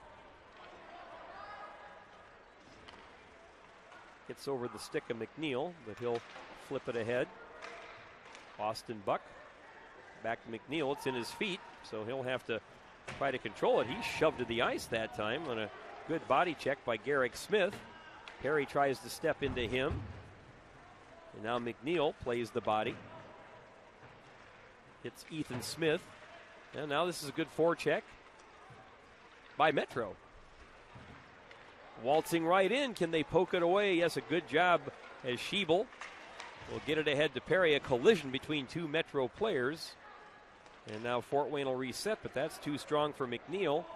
So here comes Garrick Smith on the forecheck, hounding Fort Wayne. Now it's taken over again from the point. There's a shot blocker to side into the corner by Heward. Well, the physicality is also stepping up. Perry ridden off the play that time by Logan Davis, and they'll battle along the boards. And it looks like there may be a penalty. And it's going to be interference. That will come at the 5:01 mark. On Metro, number 39. That'll be Bradley Scott. So he goes off 2 minutes for interference at the 5:01 mark. And one of the good things, Brandon, is unlike some of those earlier games here at the Ice House, pace of play has been very good. Flow has been very good because still we're not talking about a ton of penalties, and the penalties that have been called so far are just minors, and really only one of them has been a real stick foul. So a cleanly played game here. Now the Fort Wayne power play goes to work, and they take control of the puck. LaPointe triggering from the point. Gets it down in the corner. Huffman has it. Now LaPointe along the half wall, spins away. Huffman ridden off that time by Braden Tails. But Fort Wayne controls, comes back to the point to Fisher. Fisher cross ice. One-timer that just whistles wide of the pipe as Austin Buck has a cannon. And that's intercepted by Metro, and that'll be shot the length of the rink. Flagged down by Heward. And Fort Wayne will reset. Still 1:20 left in the power play. LaPointe leading the rush up ice. Crosses center, weaves into the zone, ridden off the play, and that is shot out of the rink. So still 1 minute and 10 seconds left in the Fort Wayne power play. 14:08 left here in period 2. It's been a good hockey game. After a scoreless first period, the teams each potted a goal just 3 minutes into period 2. LaPointe at 1:45 from Huffman and Fisher, and then Anders Floric just 1 minute and 18 seconds later at the 3:03 mark. Fort Wayne still with 1 minute and change of power play time. Comes back to LaPointe, fakes the shot, comes across. Johnson, one-timer by LaPointe, and that's gloved, and the puck is loose, but then covered up again by Michael Paul. Good puck movement that time as Emmy Johnson came across to LaPointe. Shot right on goal, but the goaltending has been excellent so far in this game. Now Fisher on the draw. And wins it again. Comes back to Kevin LaPointe, who has the lone Fort Wayne goal. Now back to Jared Fisher at the top of the circle. Low wrist shot. Hits the post! And can they keep it in? Yes, LaPointe does. Now Johnson, right along the hash, is pinned along the boards. You have a host of players in there. Now Huffman comes out of the corner with the puck. Johnson circles, comes across. One-timer that time by Fisher, and that goes a little bit wide. Still 24 seconds of power play time. Fisher takes a look, comes back to LaPointe. LaPointe right in front, that goes off a skate. Doesn't get all the way through. Fort Wayne still trying to gain control. Still 10 seconds left in the power play. And Fort Wayne still has the puck as Fisher. It's intercepted, and here comes Metro the other way. Coming in, a quick shot, save. And the rebound controlled by LaPointe, as that time Nick McDougall was denied. Good save by Hayward, and here come the Spacemen the other way. Fort Wayne almost at the end of the shift because Fisher's been out there the entire power play. And now there's a battle with the goaltender. He's out of the net. And Michael Paul trying to gain control of the puck and regain control of his stick as he was outside of the crease playing the puck, and he attracted a lot of attention. Yeah, he came out to either stop it, to push it behind the net, or come out to cover it, too. The Spacemen just doing their job, crashing the net. Unfortunately, they crash into the goalie, and it causes a big of a pile-up along the side of the net. The goalie's wondering why it wasn't interference. Well, the face-off does come outside the Metro zone. 12:42 left in period 2. A 1-1 hockey game, and it has been a good one. Perry steps into his man that time, Blake Sheridan. Now here comes Metro back the other way. But Austin Buck, one of the newcomers on defense, this guy is a big kid, and he is a tough customer to get around. Takes up a lot of space on the ice. 6'1", 195-pounder out of Glendale, Wisconsin. And talking to some of the ownership, they are very high on Austin Buck. I can see why. Plus, he wears my favorite number, which is 10. And that'll be icing. So we go back to the Metro zone. Talking about this earlier, this is the last home game for the Spacemen for quite a while. Tomorrow, they head for Columbus, where they'll play Saturday and Sunday. Then they'll visit this Metro team a week from tomorrow, Saturday. Couple of games November 9th and 10th against the Fighting Irish. Fort Wayne does not return home until December 7th against the same Metro team. Dylan Marks tried to circle out of his zone. Here comes Fisher. Fisher near the half wall. Now he circles behind the net. Will look to center. Comes across that time to Huffman. Huffman will spin. Weave through a maze of Metro players. Out the side of the net, LaPointe trying to get himself organized. He's taken into the corner and taken down by a pair of Metro defenders. And they will look to break it out. This could very well be icing, but nope, it goes on goal, and Heward had to play it aside with the stick, so that negated the icing. Good pass from LaPointe to Huffman. That goes right on goal. And Michael Paul will take it the safe route, and he'll smother it with the big glove. Teams will get fresh horses on the ice. 11:14 to go here in period 2 in a 1-1 hockey game. Yeah, Huffman out there looking like he has the puck on a string as he was able to weave his way through multiple players trying to get a good scoring opportunity. Metro coming in at 5-9, and Fort Wayne should be 6-6, but in case you missed the pregame show, they had a win as part of a 3-game sweep, what they believed was a 3-game sweep in Decatur, Illinois last weekend. They had a 10-5 victory. That was negated by a post-game incident that saw a huge scrum between several players from both teams that resulted in Fort Wayne being told it had to forfeit that hockey game, so it went in the books as a 1-0 loss. And instead of 6-6, that put them at 5-7. Well, again, that oppressive forecheck that Fort Wayne is applying. McNeil tries to center, no one home, and Daner will collect at his own red line. Now here's Perry. He takes a heavy hit. Well, the body checking is stepping up. Metro on the attack. Big shot and a save that time.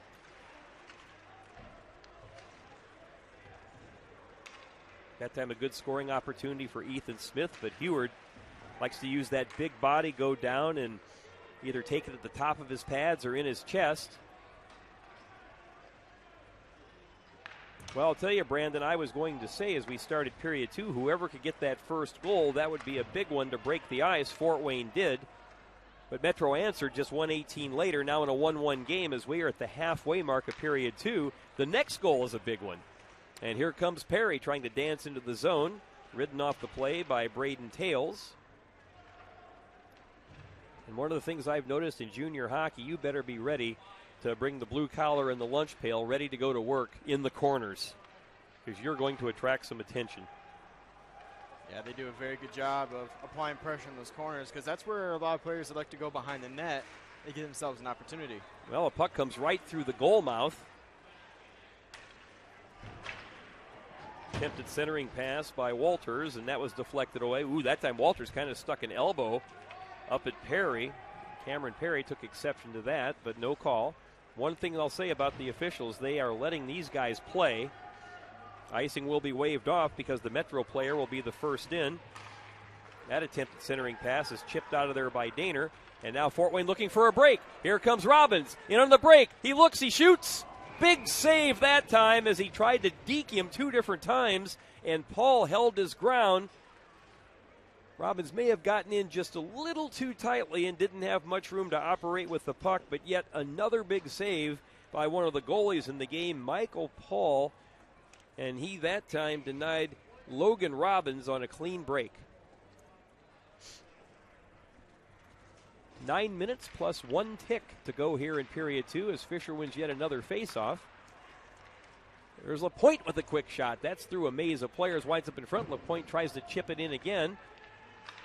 It's been tough to get pucks through to the goaltender at times. Back to the point. Here's Austin Buck. His big drive is right on, and that is smothered and covered up by Michael Paul. So Fort Wayne was outshot 13-7 in the opening period, but they have really ramped up the shots here in period 2. Yeah, they're doing a very good job trying to keep shots to the outside, which can be a little bit of a downside too, because now from them coming from the point, the goalie has a lot longer time to track them, but they do that to kind of give the goalie a little bit of a screen so they can get tips and redirects. LaPointe will feed it behind the net, intended for Huffman. That's intercepted, though, by Metro. Zadian, but he has it taken off the stick. Good low shot that time by Buck, but that slithers wide. But Fort Wayne has kept the pressure on throughout most of this period in the Metro zone as we're down to 8:16 in a 1-1 hockey game. Trey Huffman has been all over the ice. Now that time the Metro defender loses an edge. Fort Wayne comes up with the puck, comes up to Jack Hoffman. He slides by the defender, swerves through, but it's poked away, and here comes Metro back the other way with numbers.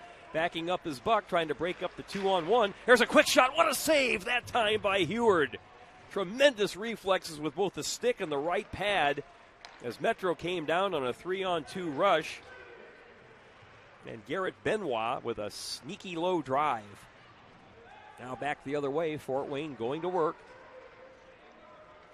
And it's going to be Heward skating out to play the puck. Smart play there. McNeil. Now here comes Hoffman. Hoffman weaving through the zone. Oh, tries to get it through, but just couldn't quite get it to Kevin LaPointe, who has the lone Fort Wayne goal. Now Eamon Johnson will flip it ahead into the neutral zone. Now it's Metro on the attack, but that's poked away by McNeil. Anders Floric, who has the lone goal. Before Metro got a stick on that. And here comes Fort Wayne again. Perry tries to size one up. Big save again by Michael Paul. Perry kind of all alone by himself at the bench. Tried to pull a breakaway, but good stop again by Paul. And good job by Johnson to control the puck in his own zone. It's a great job to sidestep a couple of Metro defenders. And Eamon Johnson still has the biscuit. Now he's circling behind the net. He's also a big, wide body out there. McNeil comes in to apply some pressure. And now Fort Wayne will gather the puck in their own zone. Yeeman Kim. Now into McNeil. McNeil dancing through the zone through a maze of Metro players. Tries to center. That goes through. Ridden off the play behind the net as we are already winding down to 6 minutes and 12 seconds in a 1-1 hockey game. Now Metro on the attack once again. Spinning around is Ethan Smith. That's poked away by Fort Wayne. And they clear the zone, and here comes Perry again on a tough angle. He tries to knife his way through, had it briefly, but that winds up being chipped into the corner. I would say Fort Wayne has had the better of the play as far as presence in the offensive zone. Now an attempted centering pass there as Garrick Smith. Right on! There's a drive that whistles wide as the puck came loose. And all alone right in front that time was Bradley Scott, and a big drive goes right over the shoulder that time of Heward and harmlessly rattled off the back glass. Now here's Cameron Perry trying to get past his defender. Works it into the corner. Robbins looking for a centering pass. Basically having a board meeting back in that one corner now at the 5-minute mark. And Metro can't clear. Daner puts a shot that changes directions a couple times. Now Braden Tales flips it ahead. Bradley Scott just flips it into the zone, and they will make a full line change. Jack Hoffman bangs it off the boards, intercepted by Metro. That's flipped in, gloved by Heward, and he'll just hang on for the faceoff. That time racing in was Braden Tales, looking for any kind of loose change. So it looks like Kaylee Schrock is going to change his lines. Braden Tales out of Waterford, Michigan. Well, now he will not take the faceoff. It's going to be Nick McDougall. He of Clinton Township, Michigan, against the captain, Fisher. And Metro wins the draw. That drive is deflected into the corner. Trey Hoffman flips it ahead. I think Kevin LaPointe thought he was interfered with, gave the family look to the referee like, where is the call? I didn't have a chance to play the puck. Now Fisher goes down away from the play. Dances through his man. He's going to draw a penalty, and that'll be a trip, so Fort Wayne will go on the power play. Time of the penalty is 15:48. It's like number 25, possibly? That'll be Nick Beeman.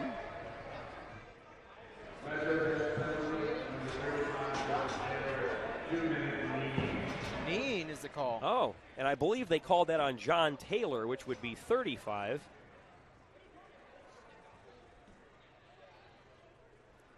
Well, to me, that just looked like a good old-fashioned country trip, but instead, Taylor goes off for kneeing at 15:48. That one just barely came over the line. For those, since I used to be an official, for those who don't quite know what constitutes onside, offside, the two ends of the blue line is the determining factor. So when they're coming in, the line that's closest to the net is the determining edge. And when a puck is coming out of the zone, the line closest to the center ice logo ends up being the determining edge. Well, now some conversation going on with Justin Quinville, the head coach of Metro, with our official. Fisher on the draw for Fort Wayne, the Spacemen captain, the league's leading scorer. now with 37 points and 17 goals and 20 assists. He got a helper tonight. 4 minutes even left in the period. Now 1:46 left in the power play. LaPointe pinched in from his defensive slot on the power play. Now it comes off the boards to Fisher at the top of the circle. He comes out to Austin Buck. Austin Buck fakes the shot, comes up to LaPointe, who does spin and keep it in. Little backhand pass to Buck. Now back to LaPointe. Maybe trying to set up Fisher for the one-timer. And that pass goes into no man's land and into the neutral zone, and Buck will have to regather. Off the boards, collected by Huffman. He'll flip it across to LaPointe. LaPointe spins away from the defender, now spins away again. Tries to come across. Fisher to Buck. 1 minute left in the power play, so a methodical power play right now for the Spacemen. LaPointe flips it into the corner. Waiting for it there is Trey Huffman behind the net. He circles, that's intercepted by Metro, but quickly stepping into the play and taking over again is LaPointe. And again, here's the town hall meeting between the teams in the corner. LaPointe comes away with it. That hops over Fisher's stick, but he's able to control the puck. Buck comes across to LaPointe. And LaPointe spins away from one man, comes in, tries to go across to Fisher, cutting to the net. Now down to the final 20 seconds. There's a one-timer right on, and a big save by Michael Paul. Fisher setting up like a very familiar NHL star, Alexander Ovechkin. Yep. Kind of just sitting there in a little office waiting for a pass to come his way for an easy one-timer. 20 seconds remain in the power play, 2 minutes 31 seconds, and another fast-paced period. A goal for each team, and we are tied at 1. And off the face-off, Metro clears the length of the rink. So Fort Wayne may have an opportunity for one final rush with the man advantage. Heman Johnson will lead the breakout. Well, and then he'll just stop and come across to Perry. Perry banks it off the boards.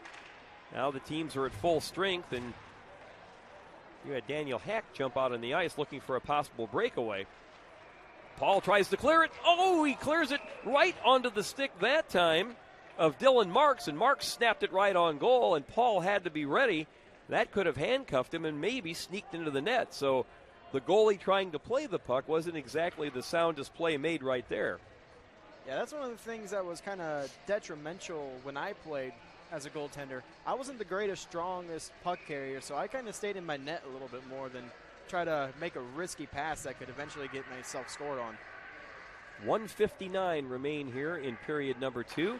Off the draw, shot from the point, and again, gloving it, then crawling out to cover it up is Michael Paul. Good shot that time by Dylan Marks. One of the few times Paul seems to have struggled with the shot on that one. I mean, you kind of struggled to get that one caught, but outside of that, he's been absolutely phenomenal. Heward as well. Yeah, this has been a game for the goalies. The draw goes off the half wall. And again, the teams battle for the puck. Kept in by Marks briefly. And now it's chipped out. Racing forward is Braden Tails. Johnson. Well, he loses control of the puck. Tails now has it. Will try to feed it back to the point. Comes cross ice. There's a shot that's deflected into the corner. Tails will chase it down.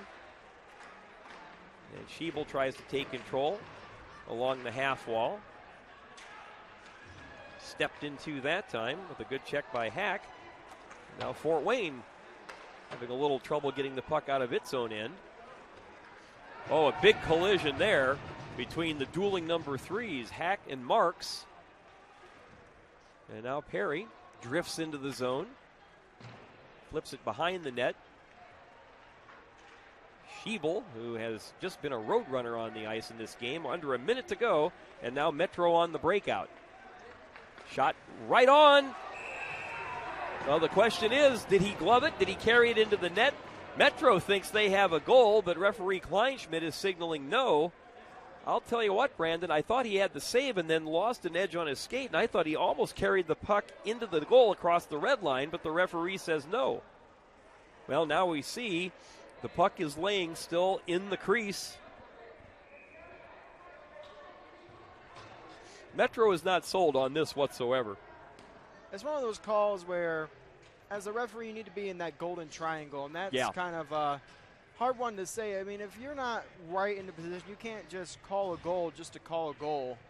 If you're not absolutely 100% determined that that puck went over that goal line, I don't see how they could call this a goal, really.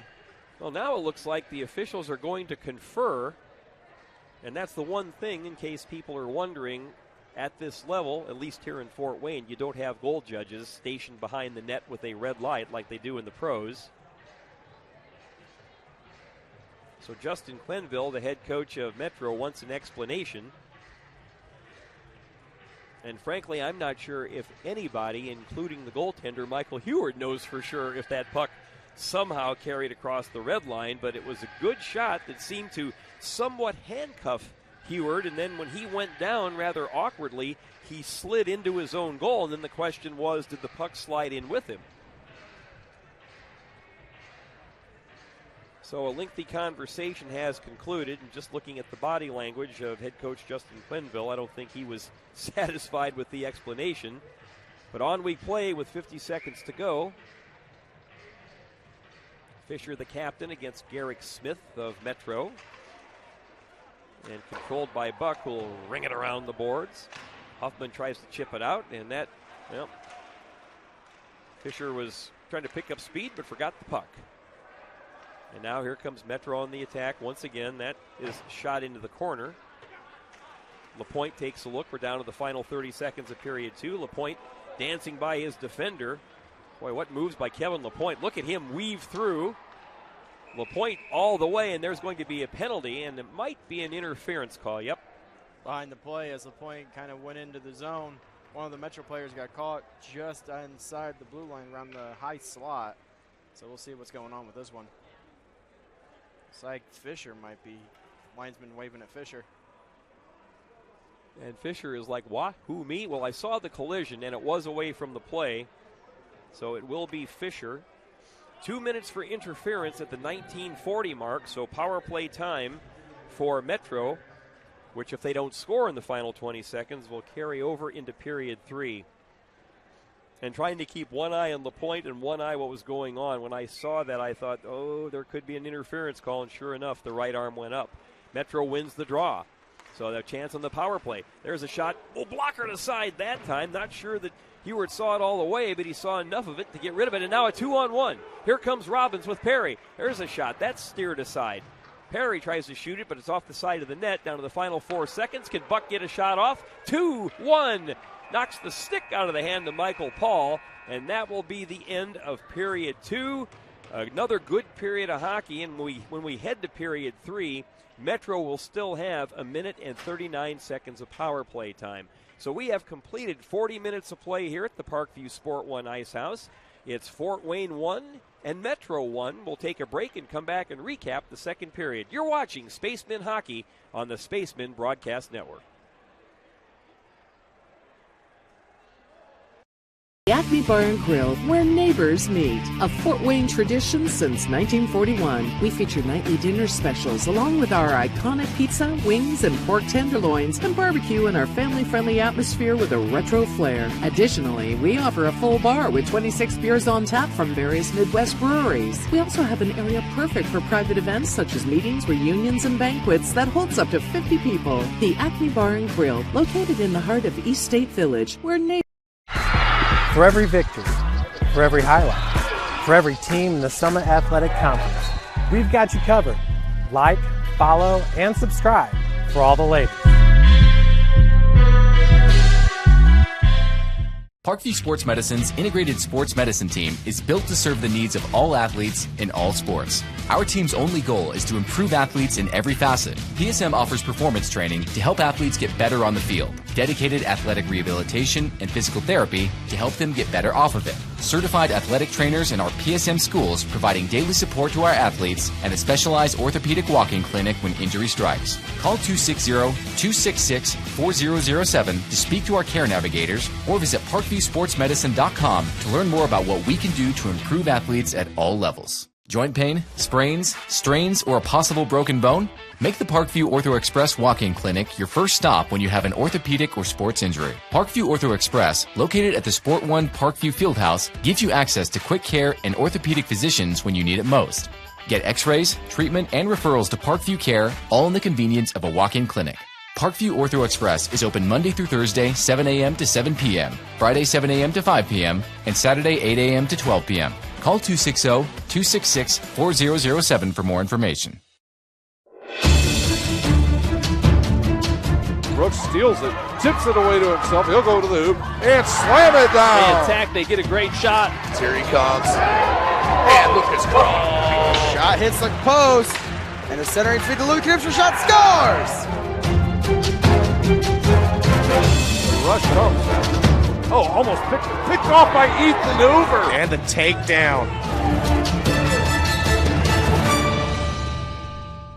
The Kelly Automotive Group is simple, transparent, reliable. Simple. Our customer specialists make buying a car easy and fun. Transparent. Our price listed is the best price. No hassle, no gimmicks. Reliable. Buy with confidence and peace of mind. We work hard to ensure the best value however you shop.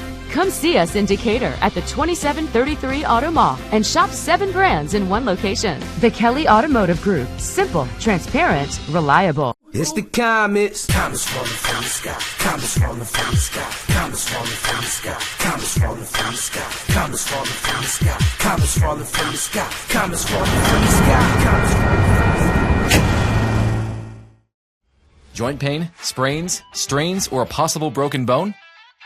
Make the Parkview Ortho Express walk-in clinic your first stop when you have an orthopedic or sports injury. Call 260-266-4007 for more information. Get mad about blue. Get mad about your Fort Wayne Mad Ants. When looking for the best basketball action in town, it's the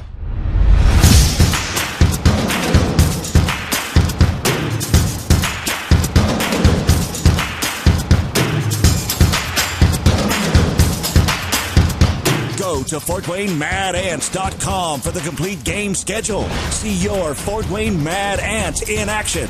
Get mad about blue. Developing athletes to be foundationally strong. Healthy and consistent training. Expert staff. Long-term athletic development. Parkview Sports Medicine Performance. Any athlete, any age, any skill level. Welcome to the Summit City, home to the 260's dedicated high school athletes and fans. Each victory and celebration captured by our camera. Treasure the highlights from the Summit Athletic Conference this season, or complete games live or on demand. After all, nobody's more proud to call Fort Wayne home than SummitCitySports.com.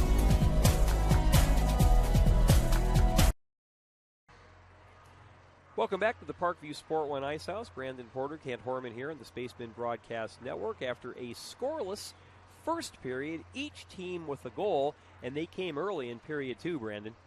Indeed they had. We'll take a look at the first one here. This is where the Spacemen got on the board. Well, and this was a tic-tac-toe play with Trey Hoffman and Jared Fisher setting up Kevin LaPointe. As you see them playing some excellent position, and then the puck will slide right across the goal mouth. There's LaPointe to bury it. And so for LaPointe, he notches his 10th goal of the season. Fisher notches his 20th assist. And again, Jared Fisher leading the league now with 37 points. But a minute and 18 seconds later, here come Metro. This is a good job coming right off the faceoff. Win it back. Problem is the Spacemen win it, but they fumble the play. Well, and there was right there where a defenseman tried to step in. They came in with numbers. It comes right across, and Anders Florik finishes that one off. So the LaPointe goal came at 1:45, and then Florik answered just a minute and 18 seconds later at 3:03. And again, the story of this game has been great goaltending. Yeah, as we can see here, the Spacemen had a great opportunity on the breakaway. And their breakouts have been very, very good.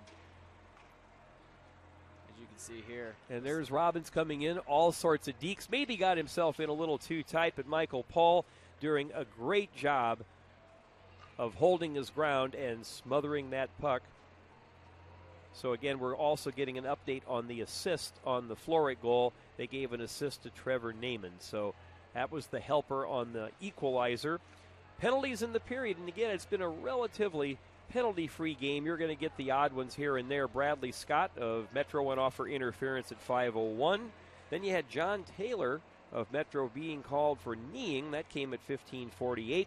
And then Fort Wayne's Jared Fisher went off for interference at 19:40. So there will still be power play time left on the board when we start period 2, and that will be key. Shots on the goal, we talked about how Fort Wayne really picked up its intensity of play.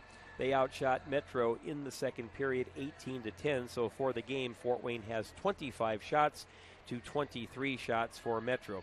And again, we talked about this throughout. This has really been kind of an interesting schedule in the inaugural season for the Spacemen. They started with an away game against Midwest. That was in Dyer, Indiana. Then they had 4 consecutive home games. 2 against Motor City, which they won. 2 against the Chicago Cougars, who are dominating the division right now, and they lost those. Then they had 4 at the Detroit Showcase. They lost those, so they had a 6-game losing streak, which they ended on October 18th. They went to Decatur for a 3-game set in Illinois. And in case you are just tuning in, some interesting stuff came out of that game because Fort Wayne won all 3 games, including the final game 10-5. But oh wait, there was quite a fracas, we understand, at the end of that game that involved a big melee with both teams. As a result of that game, 4 players were suspended for Fort Wayne. Toms Behrens, who was a key offensive player, Eric Stratton, a defenseman, a key offensive-minded defenseman, Alvon Berard, and then a newcomer, Zachary Steele. So they all received suspensions, as did head coach Kaylee Schrock and assistant coach Josh Moles. I believe Schrock got 2 games and Moles got 5. So they're going to spread out when they serve those suspensions. Kaylee Schrock is behind the Fort Wayne bench tonight. But as a result of what happened, and I have not had a chance to see the video, we don't have a lot of the details. We're just telling you what we do know. But as a result of that, the league took that 10-5 victory away from Fort Wayne, and it was a 1-0 forfeit. So what would have been a 6-6 record coming into this game wound up 5-7. But I think right now, and you talked about this, Brandon, at the top of the broadcast, very important to put what has happened behind them. Just forget that, leave that alone. And it was very important to get themselves back in the win column with this home game tonight, especially considering it's their final home game till December 7th.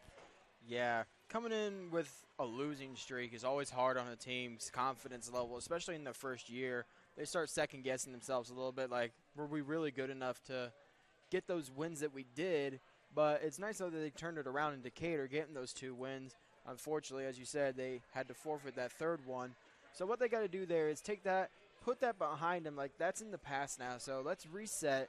Right now, it's a clean slate coming up against Metro. And then they got that long road trip going into all the way through December 7th is before we get our next home, which I believe you said is against this Metro team. Yeah, well, this weekend, tomorrow and Sunday, they will spend in Columbus. Then they go visit Metro November 2nd, a week from tomorrow.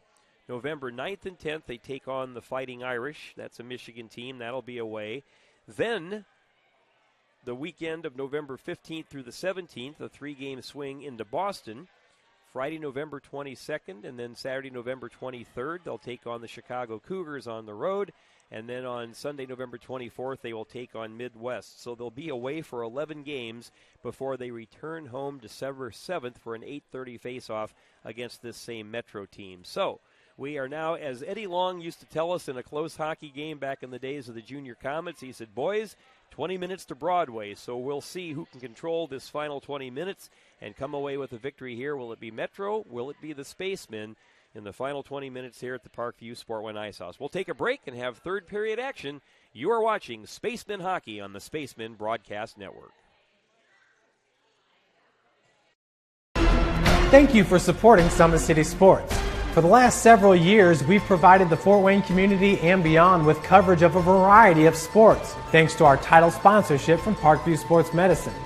Since we began in 2015, Our annual budget has covered the cost of videographers and commentators to over 300 plus games each year. New equipment and maintenance of that equipment, along with increased broadcast rights fees from the IHSAA. This season, we're reaching out to friends, families, and local businesses for additional sponsorships and donations. You can help us grow and get coverage to your favorite team or sport. A Summit City Sports sponsorship or donation will help make that happen. We have the goal of bringing fans live stream games of every SAC game we cover. With the additional funds, we'd invest in mobile internet devices, allowing us to bring our supporters every SAC conference football and boys and girls basketball games live, as well as more coverage for sports like cross country, tennis, golf, swimming, wrestling, track and field, baseball, and softball. For more information on sponsorships or how to donate, visit SummitCitySports.com. Parkview Sports Medicine's integrated sports medicine team is built to serve the needs of all athletes in all sports. Our team's only goal is to improve athletes in every facet. PSM offers performance training to help athletes get better on the field, dedicated athletic rehabilitation and physical therapy to help them get better off of it, certified athletic trainers in our PSM schools providing daily support to our athletes, and a specialized orthopedic walk-in clinic when injury strikes. Call 260-266-4007 to speak to our care navigators or visit parkviewsportsmedicine.com to learn more about what we can do. The Acme Bar and Grill, where neighbors meet. A Fort Wayne tradition since 1941. We feature nightly dinner specials along with our iconic pizza, wings, and pork tenderloins and barbecue in our family-friendly atmosphere with a retro flair. Additionally, we offer a full bar with 26 beers on tap from various Midwest breweries. We also have an area perfect for private events such as meetings, reunions, and banquets that holds up to 50 people. The Acme Bar and Grill, located in the heart of East State Village, where neighbors... For every victory, for every highlight, for every team in the Summit Athletic Conference, we've got you covered. Like, follow, and subscribe for all the latest. It's the comets. Comets falling from the sky. Comets falling from the sky. Comets falling from the sky. Comets falling from the sky. Comets falling from the sky. Comets falling from the sky. Comets falling from the sky. Comets falling from the sky.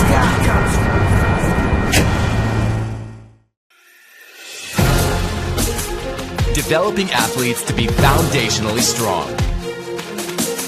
Healthy and consistent training. Expert staff. Long-term athletic development. Parkview Sports Medicine Performance. Any athlete, any age. The Acme Bar and Grill, where neighbors meet. A Fort Wayne tradition since 1941. We feature nightly dinner specials along with our iconic pizza, wings, and pork tenderloins and barbecue in our family-friendly atmosphere with a retro flair. Additionally, we offer a full bar with 26 beers on tap from various Midwest breweries. We also have an area perfect for private events such as meetings, reunions, and banquets that holds up to 50 people. The Acme Bar and Grill, located in the heart of East State Village, where neighbors... Joint pain, sprains, strains, or a possible broken bone? Make the Parkview Ortho Express walk-in clinic your first stop when you have an orthopedic or sports injury. Parkview Ortho Express, located at the Sport One Parkview Fieldhouse, gives you access to quick care and orthopedic physicians when you need it most. Get x-rays, treatment, and referrals to Parkview Care, all in the convenience of a walk-in clinic. Parkview Ortho Express is open Monday through Thursday, 7 a.m. to 7 p.m., Friday, 7 a.m. to 5 p.m., and Saturday, 8 a.m. to 12 p.m. Call 260-266-4007. Brandon Porter, Kent Horman back here on the Spacemen Broadcast Network from the Parkview Sport One Ice House. The teams have returned to the ice, and we are just about set for third period action. We talked about this after a scoreless first period. Whoever could break the ice and dent the twine for that first goal, that would be huge. Well, that happened with Kevin LaPointe, 1:45 into period two. But just a minute and 18 seconds later, Anders Floric answered for Metro. 1-1 hockey game, and that's where we stand as we go to the final 20 minutes. And as we start the third period, Metro still has a minute and 39 seconds of power play time. Metro wins the draw. And we are underway with period 3, so the first order of business for the Spacemen is to negate the power play, but right off the hop, that's an errant pass. Mistake Metro, and that will be an icing, so the face-off comes back into the Metro zone. That'll be good for the Spacemen, especially if they can get a win on the face-off. Maybe just shoot it around the boards or potentially just tie it up along the boards, kill off a few more extra seconds while the face-off is down here and not in their own end. Nick McDougal on the draw against LaPointe. LaPointe wins it, draws it back to the point. That time, Austin Buck wisely just dumps it into the corner, trying to take some time off that clock. Braden Tales along the boards, gives chase. Fort Wayne tries to clear, can't. And that time, Parker Walters with the glove was able to knock it down and keep it in. Now Walters loses control. Fort Wayne looks for the breakout. Time LaPointe was ridden off the play. A little bit of a shove after the fact by Jake Azanian. Now Azanian with the puck. Well, Metro a little bit discombobulated here to start the opening minute of this third period. Now Azanian will just backhand it into the corner. Austin Buck will give chase. It's being hounded that time by Garrick Smith. Buck trying to take control. Cross ice pass. That shot does not get through, but still controlled. Another shot does not get through. That goes into the body of Austin Buck. He circles in a corner, but Azanian shot goes right wide of the net, and if there was a Metro player right at the doorstep, and there's all sorts of pressure right now, and right now, Heward can't get a hold of the puck. He's trying to cover it. There's another shot. This time it's right on, and score. Fort Wayne could not clear the zone, and Heward could not collect the puck, and this will be a power play goal. Metro finally pokes it in, and the goal comes a minute and 35 seconds into period 3. It will be on the power play. We'll have to see who got it. It came out of a big scrum right in front. And there's a pretty good chance that might be Bradley Scott. There were all sorts of bodies weaving in front of the net. So we'll try to get the official announcement. And now it's 2-1 in favor of Metro.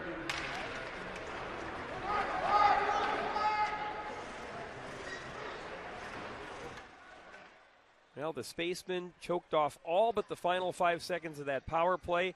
They could not clear the zone, and with a little game of pinball going on in front of the Fort Wayne net, Michael Heward just could not get a hold of that puck so he could smother it for a face-off, and it was poked home. And again, we're still waiting for the official announcement as far as who scored that Metro goal, but it's 2-1 in favor of Metro. Its first lead of the contest. Fisher tries to come away with the puck. He draws a lot of attention. Now he weaves into the zone. Tries to put the shot on. Fans on it. Stepped into that time rather heavily by Garrett Benoit. Now it comes ahead. Hoffman is taken off the play. Racing after it. Now Hoffman putting some pressure on. Fort Wayne again trying to use that oppressive forecheck. And they need some instant offense because they now trail by a goal. This game has moved along very, very briskly. Right in front, and LaPointe couldn't get a stick on it. There's a shot that whistles wide as that came from Johnson at the point. Now Huffman, his shot is blocked that time by Nick Beeman. Goes into the corner. Racing after it. The Spaceman will just drive it in. Big body check that time was applied to Huffman, and the Spaceman will go for a change, as will Metro. 16:45 to go here in period number 3. It's 2-1 in favor of the Metro Jets development program. Out of Fraser, Michigan, they came into this game with a record of 5-9. Tentatively, the goal has been credited to Bradley Scott. We'll get the official when we hear word on it. Well, and after the whistle, Robbins is dumped right in front of the Metro net. Buck with the shot from the point went right into the gut of the goaltender Paul, and Robbins going to the net, just played to the whistle, but he gets sent down to the ice. LaPointe on the draw against Garrick Smith. Quick change of players for Metro. As off goes Derek Dreher. On comes Cole Phillips. Now in to take the face-off is Ethan Smith, and he wins it. Schiebel putting some pressure on, steps into his man, Cole Phillips, but here come Metro breaking out. Quick shot, that was blocked by Dylan Marks. Comes back to the point. Weaving in is Cole Phillips. They try to get it in front, but that time Fort Wayne sniffed that out, but still can't clear.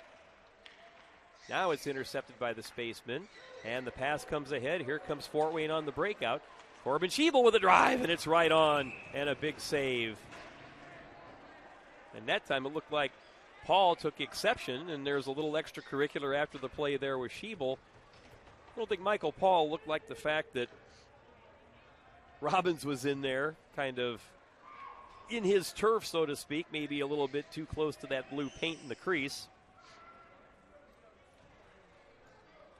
So again, fresh troops for the team.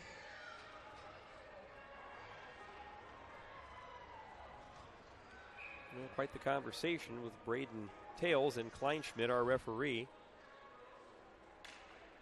McNeil wins the draw cleanly. Stepping into the play that time was Jack Huffman. And Metro will just bounce it out of the zone. And that time Daner had a little bit of problem clearing the puck. That is flipped in front, and Heward guides that out with the big paddle. And now here comes Fort Wayne, dashing in.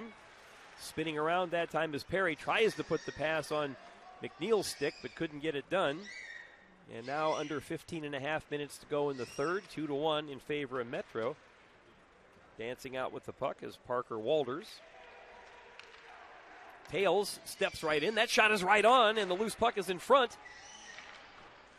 And right now it seems like Metro has been winning the battles for the 50-50 pucks, putting a ton of pressure on the net. Heward using every piece of his equipment to keep the puck out. That just skitters wide. So it's Metro pouring on the pressure here during this shift. Justin Daner trying to clear the zone, but they can't. Now along the half wall. Parker Walters had the puck. Fort Wayne now finally gets it to neutral. And breaking in will be Brandon McNeil. McNeil tries to cut in. Shot short side. That's a save by Paul. Perry comes after the puck, ridden off the play by Tales. Banked off the backboard. Giving some pursuit is Kim. Kept in at the point. There's a shot that's deflected, batted down by Nick McDougall. He'll start up the other way, try to flip it ahead for a breakaway. Onside shot right on, and a tremendous stick save with the handle, that time by Heward. Fort Wayne back the other way, end-to-end action. Perry racing in on the play. But coming out with speed this time is Nick Beeman. Trey Huffman tries to step in his way. Again, a bouncing puck right in front of the net.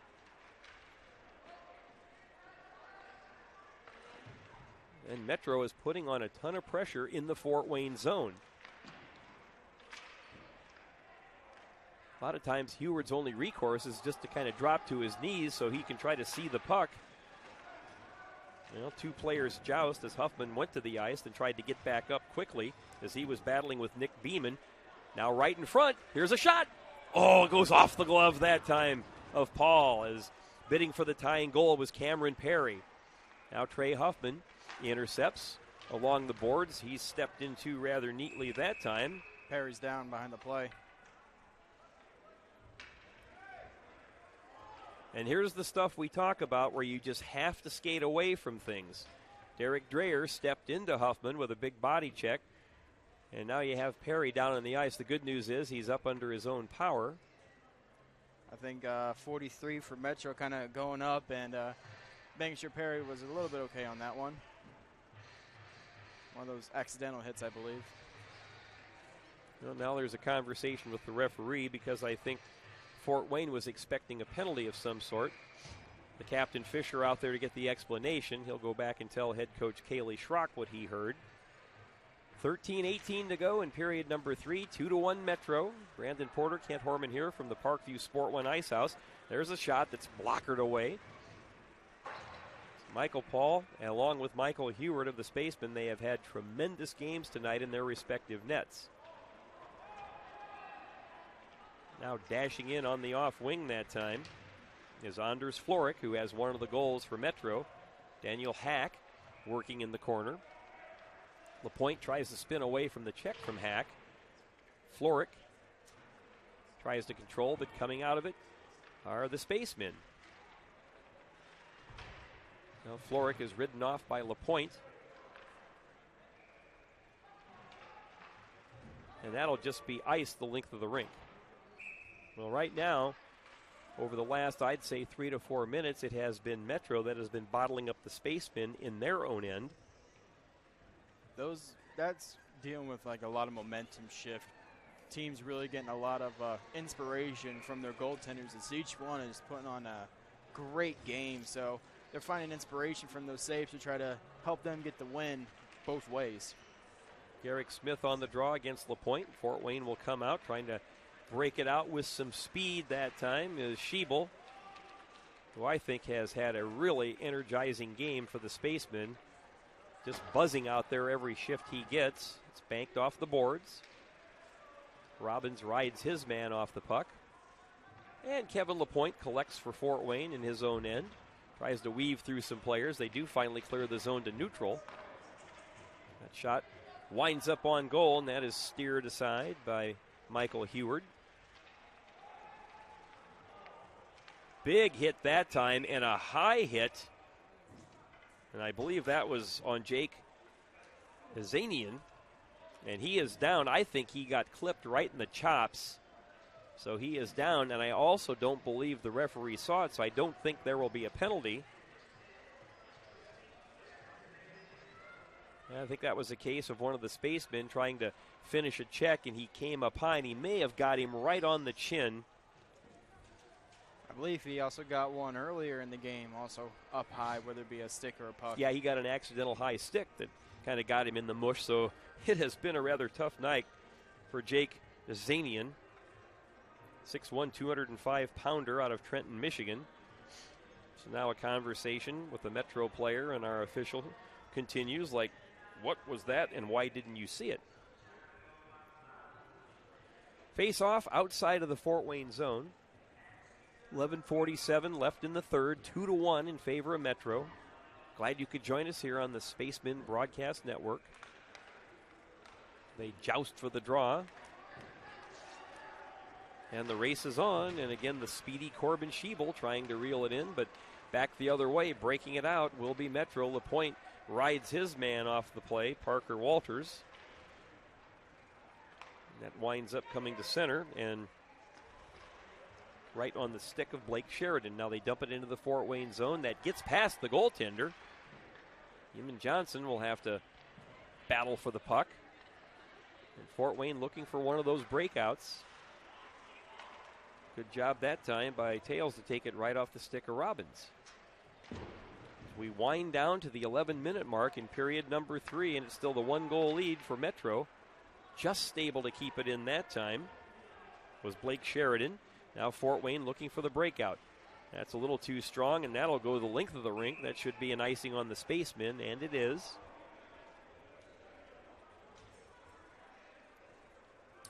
Busy weekend for the Spacemen because after tonight's game, they will head for Columbus for games tomorrow and Sunday.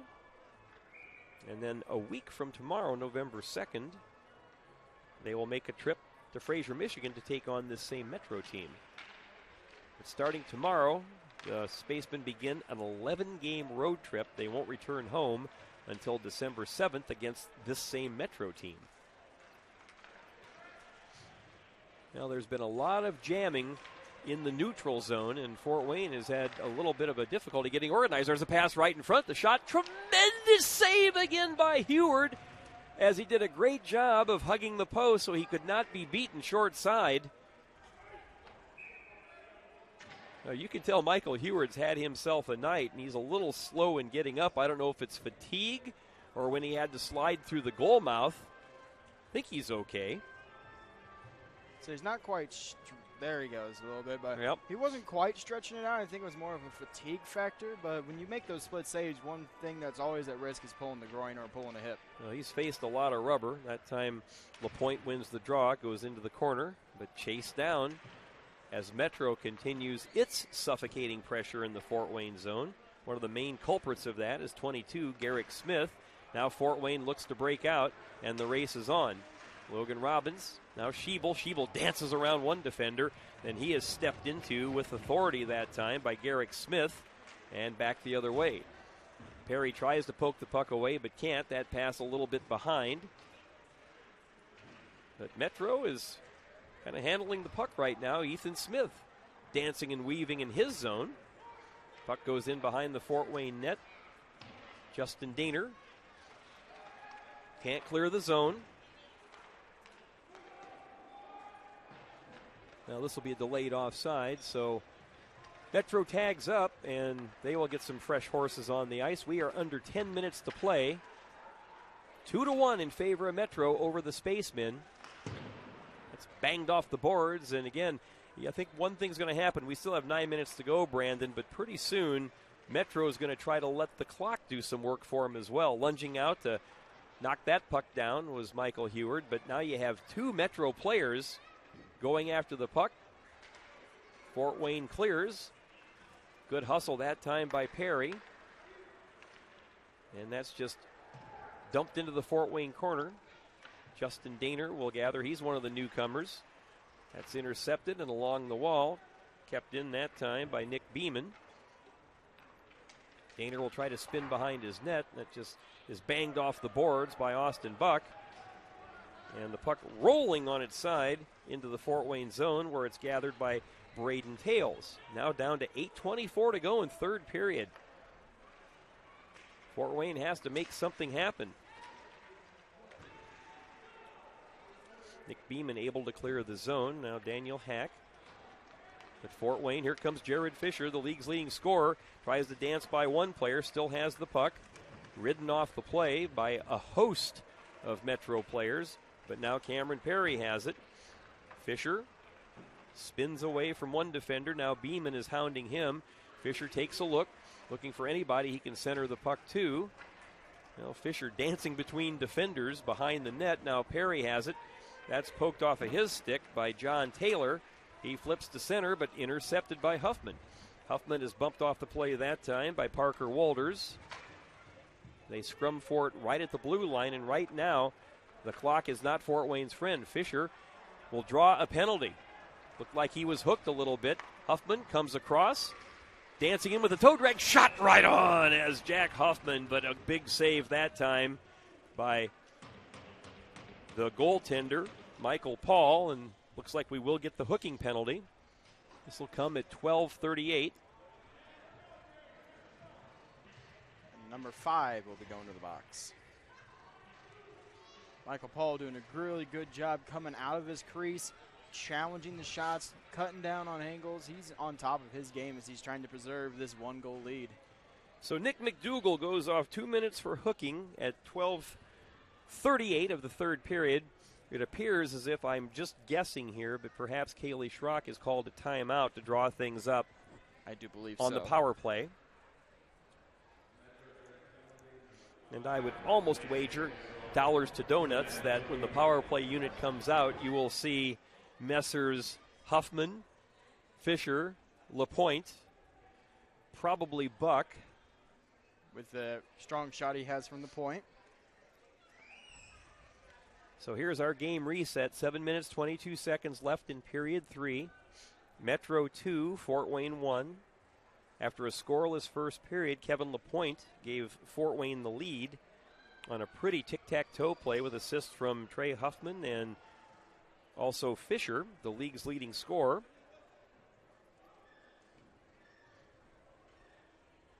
Jared Fisher now with 17 goals and 20 assists for 37 points. The goal was the 10th for LaPointe.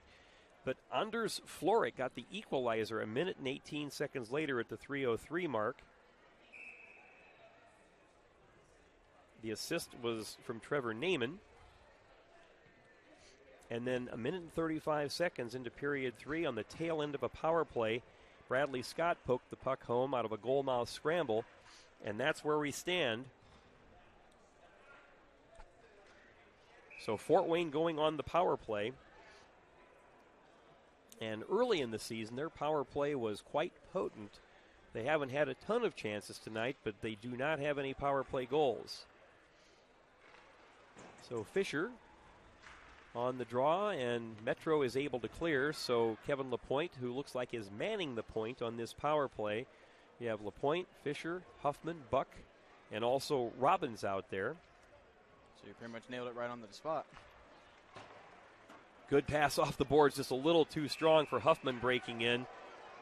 Well, I'll tell you what, Huffman's one of those guys who clearly plays to the whistle, and that was one of those cases where he thought, oh, I think I'll take the extra stride. And if he hasn't had a tough enough night, Jake Azanian was knocked into his own goaltender, and I can tell you Michael Paul is not happy about it because his mask came off, he lost his stick. And Azanian is saying, what's it going to take? Looks like Braden Tales is going in saying, hey, look, let's play hockey. Don't badger the official, but you can tell the Metro players were upset with the tail end of that play as now Huffman's even got a little smirk on his face as he's talking to Azanian. Now Fisher's over there having a discussion. Even the Metro coach is now asking, why is this not being called a goalie interference? Why are you allowing them to keep pushing our guys into our goalie? Well, and the conversation continues with Fisher and Azanian. Yeah, you can tell that there's a little frustration setting in for Justin Quenville, the head coach. And he's letting Kleinschmidt, the referee, get an earful and change. But now back to the business of hockey. 7 minutes to go. And the puck comes back to the point. Buck takes a look, comes back up to LaPointe. LaPointe comes across. One-timer by Fisher. Blocker save that time by Paul. Slashing. And there'll be a slashing call. And you wonder if this is the response to a little politicking from the Metro bench. And it's Robbins. Robbins goes off. So that's something you don't want. You're down to a goal. You're on the power play. Last thing you want is to take a penalty. Yep, you're on the power play, so that negates the power play. Brings the face-off down into the Spaceman end with 6:47 to go. And you're on the power play, and I think it's a combination of things. I think that is one of those undisciplined penalties we talk about. And if Kleinschmidt is looking for something like that, because maybe he thought, okay, the Metro bench made its point. Maybe there should have been goalie interference called, so makeup call, we'll never know. Right in front. Oh. What a tremendous save that time by Heward. All alone in front was the Metro player. I believe that was Derek Dreher. And a tremendous glove save by Michael Heward. Now Fort Wayne able to clear the zone. Fisher thought he was interfered with. Perry takes his man off the play. Now Fisher intercepts the puck. But now Metro has it right back.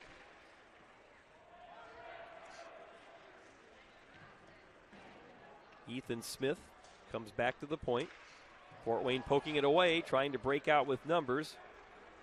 Racing after it, though, was Cole Phillips, banging it off the boards. Heward plays and clears. Now LaPointe tries to spin away from his man, Garrick Smith. Playing 4-on-4 hockey for about another 30 seconds. LaPointe tries to chop the puck away, but Metro again comes away with it, comes back to the point. Nick Beeman dumps it back into the corner. And now the clock will start to become a factor. Back to the point again to Beeman. His shot is wide, but blockered away that time by Heward up into the netting, so that will bring a whistle and a face-off. 5.5 minutes to go, and in another 9 seconds, power play time for Metro. This is where something the Spaceman was kind of hoping that their speed would give them a little bit of advantage. As we mentioned earlier, they're a really fast team. 4-on-4 hockey leaves a lot more open ice, so to speak. But Metro has done a fantastic job keeping them hemmed into the zone, not allowing them to use that speed to the Spaceman's advantage. Comes back on the draw to Beeman. Like a Zanian cross ice. That's off the blocker that time. And again, Hayward had a tough time smothering. So Beeman dancing, and now it'll be a power play for roughly 30 seconds. Shot blocked by Fort Wayne. Player down. Beeman dancing with the puck near the top of the blue line. That shot whistles wide. Zanian dumps it back into the corner. 14 seconds remain in the power play, so the first order of business for the Spacemen is to clear the puck out of the zone. 4 seconds in the power play. Zanian whistles that one just a little bit wide. Okay, the power play is over as Robbins comes back on the ice. We have 4:42 left in the third period in a 2-1 hockey game. Metro on top, and right now they are pinning Fort Wayne's ears back in their own zone. Now the Spacemen look to break out. Well, that's just flipped the length of the rink, and that'll be an icing. But I think Justin Daner wanted to get a line change, but since it's icing, Spacemen cannot change. Yeah, and now you got the Spacemen are just coming off a penalty kill, so now they're a little more tired with them only being 4 out there. And now with the icing, they can't get those tired players off. Well, Metro is allowed to switch and bring fresh legs onto the ice. Face off in the Fort Wayne zone. Braden Tails on the draw for Metro and wins it back to the point. That goes off a skate, and here comes Fort Wayne with a chance. Dashing in, that time Huffman was trying to feed it over to Schiebel, but couldn't get the job quite done. Now it comes back to the point. Cross ice, here's Austin Buck. He's got that big shot. Wrist shot glove that time by Michael Paul. Corbin Schiebel doing a little dance right in front of the net with Braden Tails. So both teams at full strength, and we are down to 4 minutes and 8 seconds left in the third. 2-1 in favor of Metro. Braden Tails on the draw against the captain, Jared Fisher.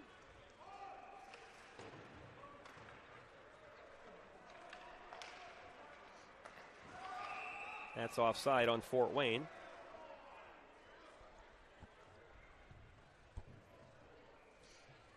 Now, this is like the third game I've done, and I've seen, I can tell you this, I've noticed that Trey Hoffman plays with a bit of an edge to his game.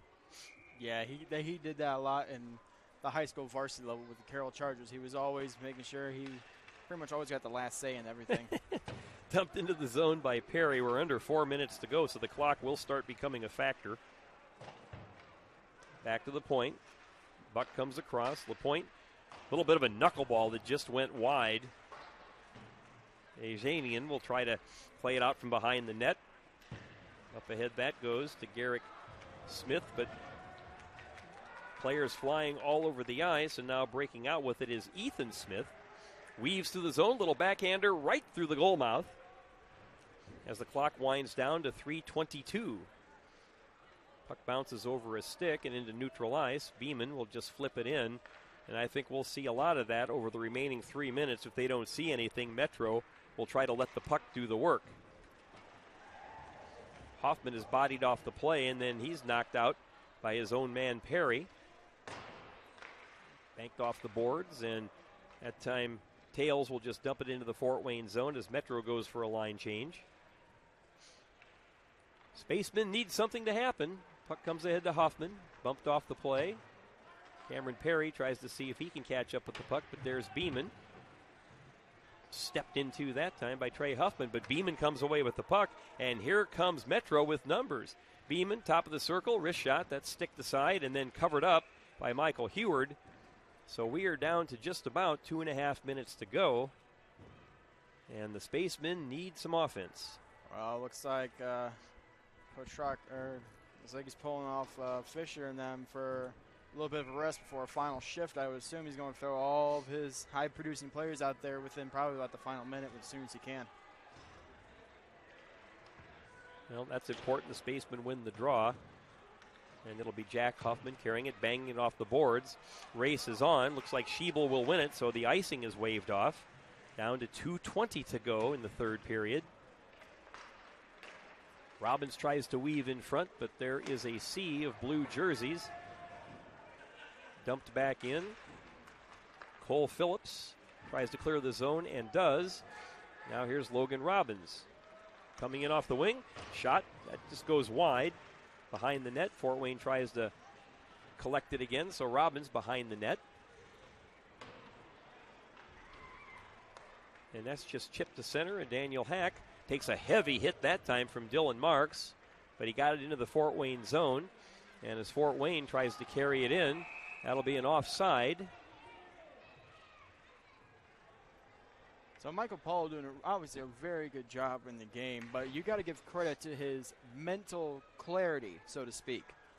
Not allowing Fort Wayne to get into his head with pushing players into him, jabbing at his pads. He's done a very good job keeping his mind on the task of winning the game and keeping the puck out of the net. Now 100 seconds left in the third period as Fort Wayne trying to put the pressure. We saw during that stoppage, Kaylee Schrock was signaling to his goaltender, Michael Heward, of when he's going to pull him. They try to center it. Comes right in front of the goal mouth. Perry tries for the backhand. That was denied. Can Fort Wayne keep it in? Yes. And there's a stick on the ice. It's the goal stick. It's the goal stick. And right now, Paul is using one of his fellow player sticks. Little pushing and shoving going on, as that was John Taylor who gave the goalie his stick.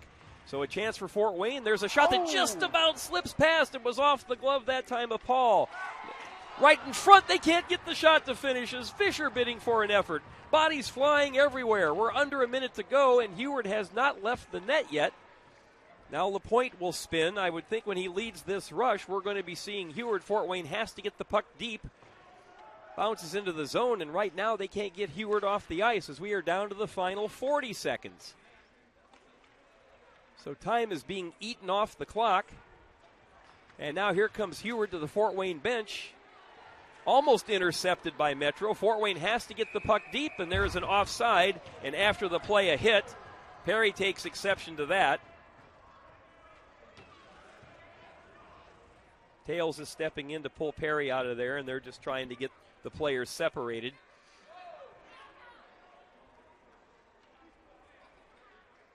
Looked like that was John Taylor who stepped into his man just as the whistle was sounding. Well, we're just under 30 seconds to play, 29.8 seconds. Although as to the reason of the whistle is... Well, Fort Wayne was offside. That was offside? Yeah, that was the reason for the whistle. Okay, it looked like the referee called it, though, so that's why I was unsure. Well, let's see if Kleinschmidt is going to hand out penalty time.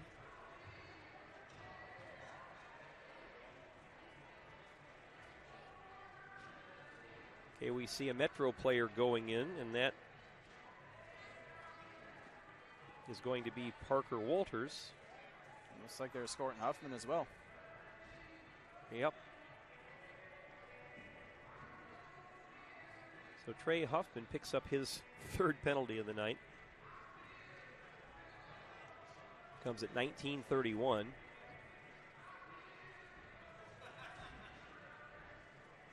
Parker Walters. I'm guessing they'd be roughing.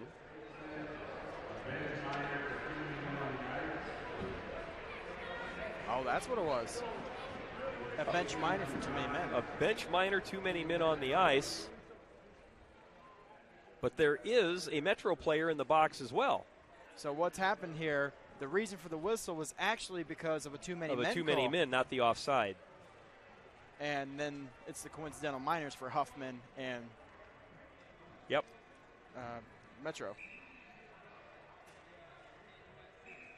So this is a lethal blow to the Spacemen because they now are a man short with 29.8 seconds to go. And Metro controlling the puck. There's a backhander right on, and that is smothered and covered up again by Heward. That took 5 seconds off the clock. Well, the key right now for Metro is they don't really need another goal.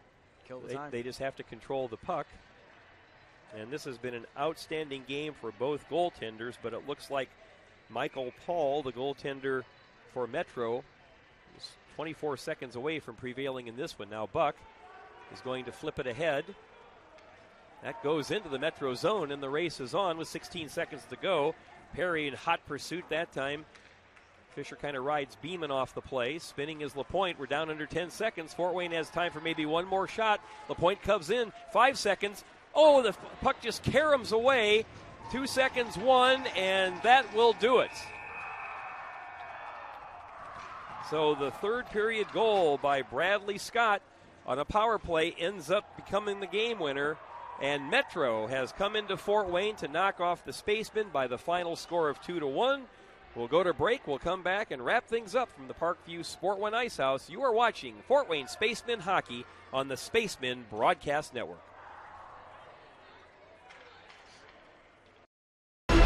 Thank you for supporting Summit City Sports. For the last several years, we've provided the Fort Wayne community and beyond with coverage of a variety of sports, thanks to our title sponsorship from Parkview Sports Medicine. Since we began in 2015, our annual budget has covered the cost of videographers and commentators to over 300 plus games each year. New equipment and maintenance of that equipment, along with increased broadcast rights fees from the IHSAA.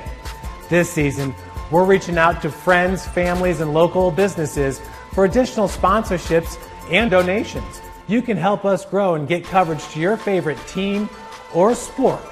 A Summit City Sports sponsorship or donation will help make that happen. We have the goal of bringing fans live stream games of every SAC game we cover. With the additional funds, we'd invest in mobile internet devices, allowing us to bring our supporters every SAC conference football and boys and girls basketball games live, as well as more coverage for sports like cross country, tennis, golf, swimming, wrestling, track and field, baseball, and softball. For more information on sponsorships or how to donate, visit SummitCitySports.com. Parkview Sports Medicine's integrated sports medicine team is built to serve the needs of all athletes in all sports. Our team's only goal is to improve athletes in every facet. PSM offers performance training to help athletes get better on the field, dedicated athletic rehabilitation and physical therapy to help them get better off of it, certified athletic trainers in our PSM schools providing daily support to our athletes, and a specialized orthopedic walking clinic when injury strikes. Call 260-266-4007 to speak to our care navigators or visit parkviewsportsmedicine.com to learn more about what we can do. Back at the Parkview Sport One Ice House, Brandon Porter, Kent Horman here on the Spacemen Broadcast Network, and a tough night here for the Fort Wayne Spacemen after taking a 1-0 lead, a goal in the second period by Anders Floric, and then a power play goal early in the third period by Bradley Scott gives Metro a 2-1 victory. With the win, Metro improves to 6-9, and with the loss, Fort Wayne now drops to 5-8 for the season as they will embark upon an 11-game road trip. They do not return until December 7th when they will take on this very same Metro team.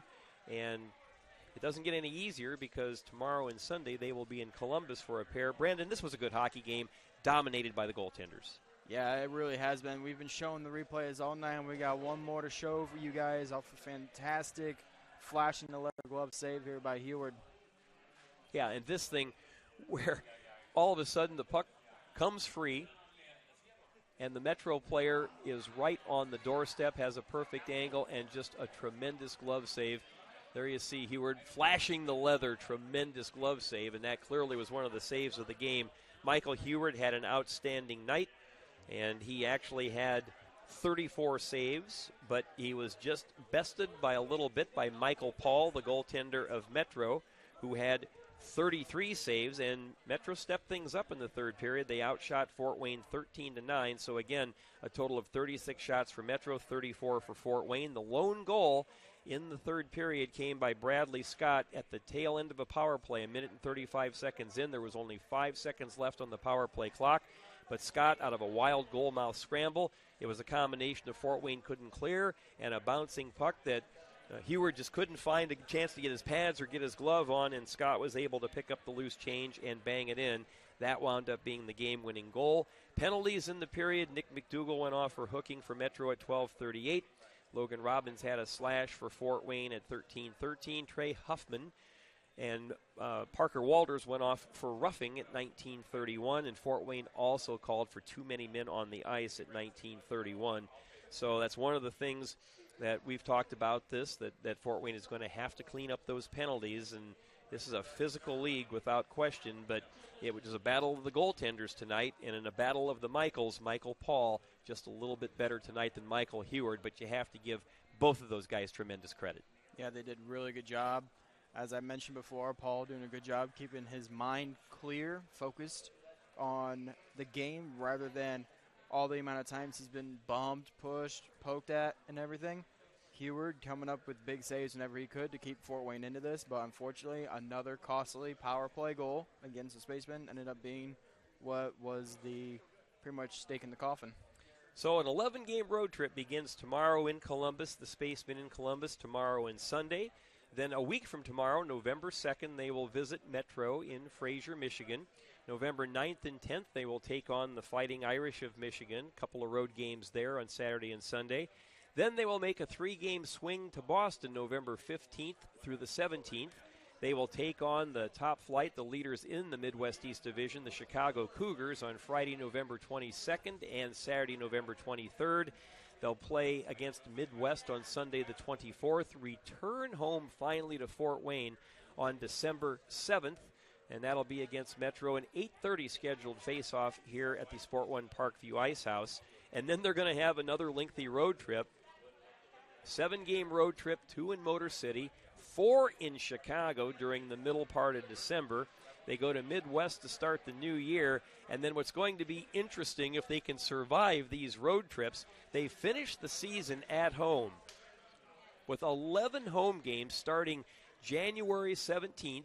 Decatur will come in for 3. So 11 home games starting January 17th up until the regular season finale on Sunday, February 23rd. So these guys now for a while are going to be road warriors, and again, it's going to be a matter of composure, discipline. But one of the things about going on a road trip with this kind of frequency, maybe it'll create a little better bonding of this team, especially since they've infused 4 new players.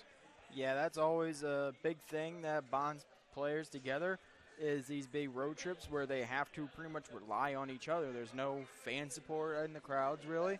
There's not really that home atmosphere. So what they got to do is make that with themselves to come together and make that road trip very special. And when they do that, it hopefully will be a very productive road trip. Well, that will do it for us tonight from the Parkview Sport One Ice House. We thank all of our sponsors for supporting the Fort Wayne Spacemen in their inaugural season. And again, we will not be visiting with you until December 7th when this same Metro team comes to Fort Wayne. But a good hockey game tonight. Unfortunately, it didn't come out Fort Wayne's way. Once again, the final score, Metro 2 and Fort Wayne 1. You have been watching Fort Wayne Spacemen Hockey on the Spacemen